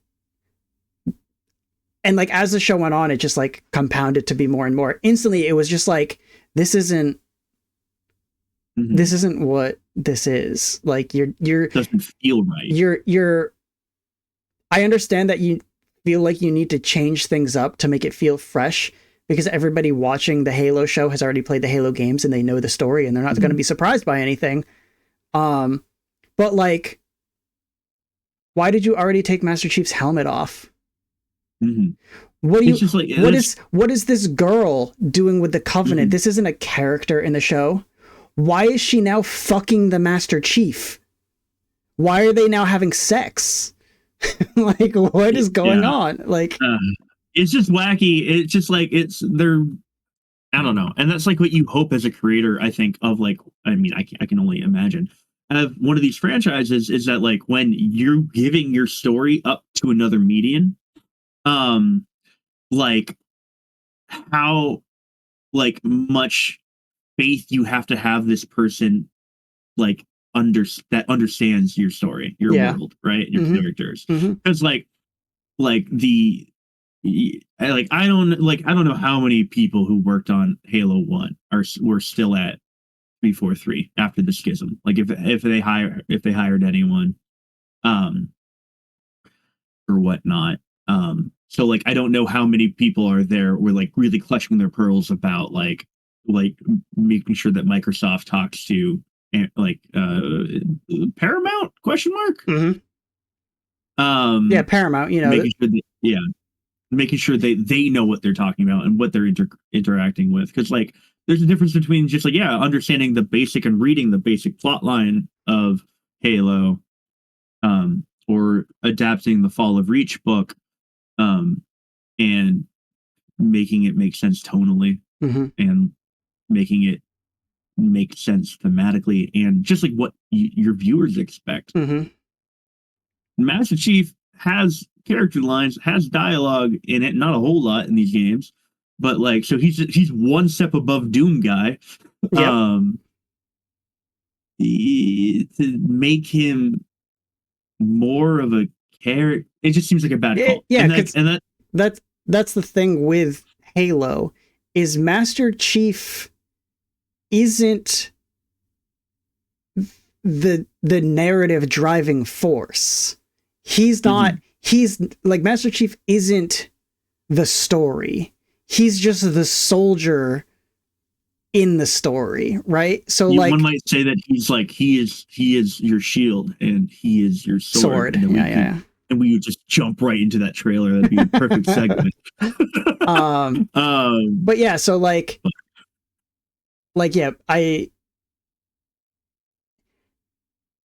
another like thing, which like it's not quite parallel with Halo and Mass Effect, is when the Halo TV show finally came out, because there was like Halo movies and stuff like rumored forever and in works forever, and then they finally got the show out. Halo's property, like the love and affection that it had was like declining a little bit. Like it wasn't like your number one thing anymore. And like there's kind of that parallel with Mass Effect, where Mass Effect was like one of the biggest properties and has I would say has taken a bigger dive than Halo has. Yeah, and it's in the dive, you know, like I really think that if BioWare was able to get something out after Andromeda and not focus on Anthem, like you could have a similar arc where like, because like, you know, Halo 4 was received all right. Yeah, and I think that like with time has told, like Andromeda was very mixed at first. I think it's a little higher now than it was back then. And I think you could probably have had a similar arc. It's just BioWare being, you know, forced more or less to work on other stuff in the way that, and you know, all the production, blah blah blah blah blah blah blah, not being able to do anything with this universe for like over 10 years, it feels like. Yeah, has put it on the back burner, but maybe also not having a lot of like middling is not the word I want to use, but like pretty good. Halo 4 pretty good. Halo 5 pretty good. Halo Infinite pretty good. That's a lot of pretty good. Yeah. And I think that if you are a Halo fan, maybe being around all that pretty good maybe like is like a little bit more disheartening than having nothing and then having like a zeitgeist to bring you back in. Maybe I don't know. Even with like to like expand on what you're saying too. Halo also had Halo Wars, Halo Wars 2, Halo Spartan Assault. There's the arcade Halo game, you know, like Halo has had a lot of stuff. Like the top-down isometric shooter thing is fine. Nobody expected much of it, is the thing, and it was fine. Halo Wars 1 and 2 had like a small cult following with it, which like the players who liked the game loved it and stuck with it. And then it had like its mainline games, and yeah, maybe that's, you know, something that Mass Effect is missing, because the Halo Studios makes Halo and BioWare makes more than just Mass Effect. Like I think like the best case scenario is that the show comes out, the game comes out, and it's like Force Awakens. Like it's like we had our time we didn't love back then, and we've had a lot of emptiness since then, and now here's the thing, it's coming, let's get everybody fucking excited for this again. Like that's best case scenario. When worst case scenario, it's the Phantom Menace, I guess, right? Like it's like you have that time and it's just not up to snuff. You just don't hit the zeitgeist in the right way. Here's the thing though, in today's world, the what? I said I love the Phantom Menace, and I'll never hide from that fact. Episode 1's maybe the best Star Wars movie. In today's world, with, you know, media that has popped off recently, you know, and like I'm like pretty far removed from BioWare games. Like I played the first Mass Effect, played the first 2 Dragon Age games. Does a Dragon Age TV show do better than a Mass Effect TV show? Who'd you rather see on the screen, a Krogan or Morrigan? I think fantasy's typically easier to adapt, but a lot of that comes down to budget things. Yeah. but the answer is Morgan. Yeah, I knew it. I love Morgan. I mean, to be fair, you're asking me would I rather see an entire race of really cool creatures that I like, or possibly the best companion from any video game ever. So like, I feels like you asked this question about like Alistair. Maybe I'm less certain. But I'm trying to bring up the I think it's so interesting because like Mass Effect still has its cultural cachet, and I want it to be good again. I feel like Lucy has the football in front of me, and I just keep wanting BioWare to be great. Yeah. And I keep believing that I'm going to be able to kick this fucking ball and BioWare will be great. And it just feels like as reality keeps moving forward, and all the stuff with the Saudi Arabian company and the Jared Kushner stuff makes it feel less and less likely, and it makes me feel like this maybe could be it. Like this is the last thing we get from a free from that type of influence Mass Effect. So I gotta have hope. But I'm gonna miss the fucking football. Is all I'm saying. Oregon's fucking cool. She's cool as heck. Mm-hmm. Look at her. Mm-hmm. She's cool. I know. I played through all these games again last year. She's cool and hot. Go. I really do think that if like I could make a tier list of BioWare companions, and I could probably do all BioWare because I think I could do Baldur's Gate 1 and 2 pretty well. Mm-hmm. And having just replayed through all the Dragon Ages, yeah, I think I could do it like a ranking, and I would an objective ranking. Of course. Man, that picture, like, I don't know where your screen is on for you, but the one with her on like the right from like the very first like art. Now you're clicked off it. I was just like which he's like holding the orb, and there's the Ash. He's Quinari's behind her. Like, you're the coolest person I've ever met. She's pretty cool. She's great. She's pretty cool. All right. Want to move on to the last thing? Yeah. Or do you want to save it? Oh, for time reason, we might want to save it. We can save it. We can save it. That means I lied to everyone, but that's okay. You did. Yeah, the name of this stream is a lie. Yeah. Yeah. Oh, thank you, Domo. Yeah. Because I guarantee you this last topic maybe takes another 40 minutes. It's a big topic. We did that one stream where we did the tier list. Uh-huh. I don't think it's that long, but I think this takes a long time. So maybe we save this for a day where we don't have as much to just yap about. Because I'm surprised with the amount of yap we did.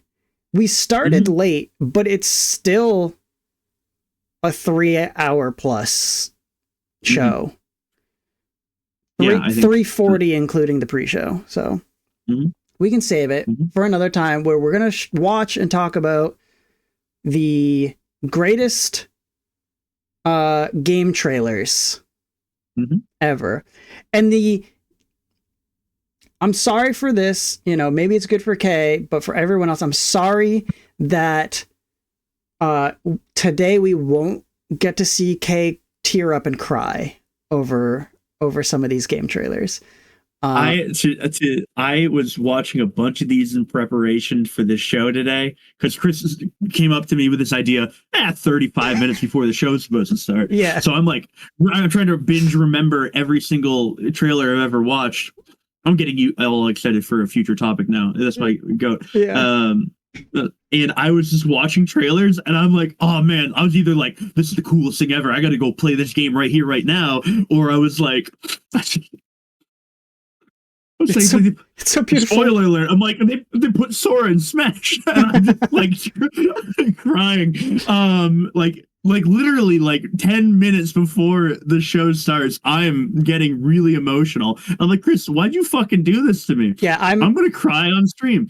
I've been very just like out of it and tired, and like lackadaisical for like the last week, and like we have our show notes, and we fill out like links and notes and stuff in one section, and then we kind of compile like our actual topics and what we're going to use in another tab.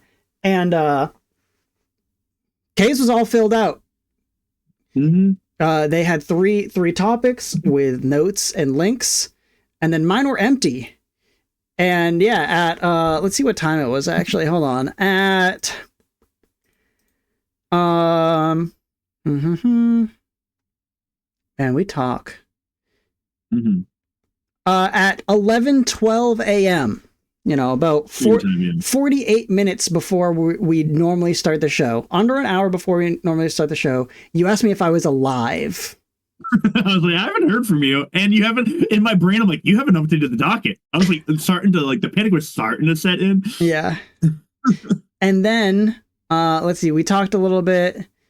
Yeah. So, and then around 11:22, I was like, I think it's going to be the Halo Infinite final content update. My game's updated, the Peak and Bazaar, and the best game trailers ever. So yeah, 45 minutes before we're supposed to start is when I first introduced the idea. And then I was scrambling. Yeah. I filled it up. I think we filled it up pretty well. You gave me the couple that you thought, and I found a bunch more. We'll talk about them later. Yeah. On a less yappy show. But for now, we'll end the show. What's coming out before we talk? While we're talking, so next week we'll probably cover, there was the PlayStation Japanese State of Play that happened while the show is going on. There is a Mario movie direct tomorrow where we get to learn more about Mario Galaxy, which I didn't bring this up because of Pillsbury Doughboy. The marketing for their new branded Super Mario Galaxy Bowser Jr.'s logos on the cover. Bowser Jr.'s in this movie. Here's to let everybody know before you find out tomorrow. That's crazy. So we'll talk about those two things probably. The Luminous Arise came out today or tomorrow or this week. It's coming out this week. Want to play that? Rue Valley, which I talked about in this show, is coming out tomorrow. I want to play that as well. Don't know if I will, but those are all possible things that are happening in the next week. Have you looked at this Japan State of Play at all? Nope. I saw that. All I saw was the leak before the show started. That was like, hey, these are the studios that are supposed to be there. Okay. So I haven't seen what actually is there. Want me to tell you briefly some stuff that's in here? Yeah. Dragon Quest VII Reimagined. 7 Reimagined? We're jumping ahead. No, we had that. We already knew about this. Oh, yes, we did. Sorry. Yeah. I thought. Yeah. This isn't 9, right? 9's the one with my girl and my guy who goes, governor. I don't know. Maybe. 7's the one that was on PlayStation. Like PS1. Yeah, 9's PS2 then. I don't know how to say this. Inconbini, one story, many stories, simulation game. This is the one where I was just like, oh, I'll tell Kay about this. Coffee Talk Tokyo. Oh, neat. Sounds Coffee Talk. Let's see. Broken Lore, Unfollow, and Ascend. So 2 entries in the Broken Lore horror franchise: Broken Lore Unfollow and Broken Lore Ascend. Fatal Frame remake, Crimson Butterfly 2. That's cool. Gran Turismo 7. No Sleep for Kaname Date. The latest from No Sleep for No Sleep for I saw this somewhere, I thought. Yeah. Or heard of it. Kamane Date. Yeah, it has Date, to do with the AI. Sure. Kamane Date. Yeah. Tokyo Extreme Racer. Bandai Namco DLC, detailed upcoming download content for Bandai Namco games, Once Upon a Katamari, Pac-Man World Repack 2, Digimon Story, and Super Robot Wars Y. Nevergrave, The Witch and the Curse, Metroidvania style game from Frontside 180 and Pocket Pair Publishing. Blaze Blue Entropy Effect X. Ooh. Let let's see, a new gameplay trailer for Octopath Traveler 0. A second closed beta test for Marvel Tokon Fighting Souls in the first week of December. You will have not new announced characters, but new playable characters, Ghost Rider and Spider-Man. Along with 2 new stages, X-Mansion and Savage Land. Hell yeah, Savage Land. Elden Ring Night Rain, The Forsaken Hollows. Downloadable update for Night Rain aired next. Multiple new enemies and areas. That I basically learned about the other day because Miyazaki says something that along the lines of this game did so well, I guess we'll make DLC for it. Yeah. And then people are like, all right, well, we're going to learn about that very soon. And then a PlayStation branded 27-inch gaming monitor, which features 240 hertz refresh rate and built-in charging mount for DualSense controllers. Huh. Yeah. Neat. Yep. So that was that. That was that. Yeah, I don't think there's any other events going on before next week that are okay. No, that's the end of the month. Never mind. Yeah. So I don't know. Yeah. Closer and closer to Game Awards season. So closer and closer to having to argue. There's already arguments going on for Game of the Awards season. Man, I need to play Kingdom Come Deliverance 2, and I just don't know if I'm going to be able to get to it before I don't need to have an objective game of the year. That's not my job. But I would like to at least it feels like the one missing thing. It's that and Death Stranding 2. Those are the 2 possibilities that I have I've never played. Well, so and our creators. Yeah. That's a big argument on the internet right now. Thanks to just content creators who only play multiplayer games or mostly play multiplayer games. But Overwatch probably shouldn't have won in whatever year it was. I don't know. I don't remember what else was in the Overwatch year. I'm not surprised at Overwatch winning. I understand part of the argument for Arc Raiders, but also this is not that year. There's too much. There's too much else. Yeah. Plus, you ready for this? You got to play Possessors and Revali. Yeah. I heard some disappointing stuff about Possessors today. Dang. And Revali I heard some pretty decent things. So Overwatch obviously it won. Inside, spiritual successor to Limbo. Titanfall 2. Uncharted 4. And I'm saving the one that I would have picked. This is not a big year. I will say it did win in a year that I don't think maybe something else really could. But Doom 2016. Okay. Other things nominated for other stuff. Firewatch. That fucking rules. I love Firewatch. But yeah, no, this year maybe 2016 is just a bad year of existence. Yeah, because Overwatch released. Yeah. The Witness. That's cool. Hyper Light Drifter. Maybe Stardew Valley. If we could go back in time, I think Stardew Valley wins. if there was a hindsight Game Awards, Stardew Valley might win the 2020 maybe maybe that's an idea for us. Yeah, we go back and see what we would say our game. We can do the hindsight Game Awards where we take a look back and see if what games have maybe should have won in hindsight.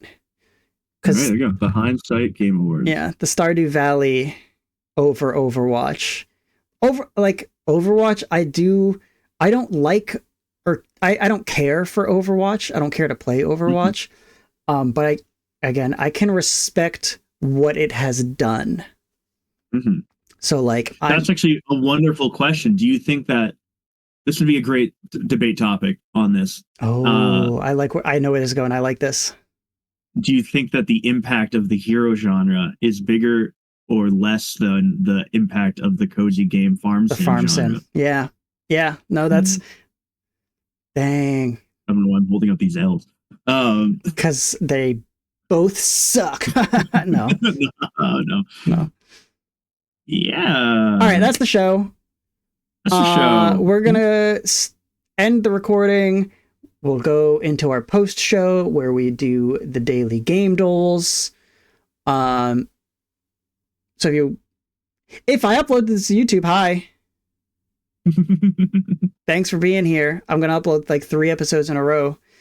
If you're here live, stick around because we're gonna be back in like 10 seconds. The stream won't go down or anything. We're just gonna do our outro, stop the recording, and do the game dole. So yeah, we'll see you guys here later and see those on YouTube next week. Yeah. Bye. I yield my time. Did I hit the right button? I never know. I'll be right back.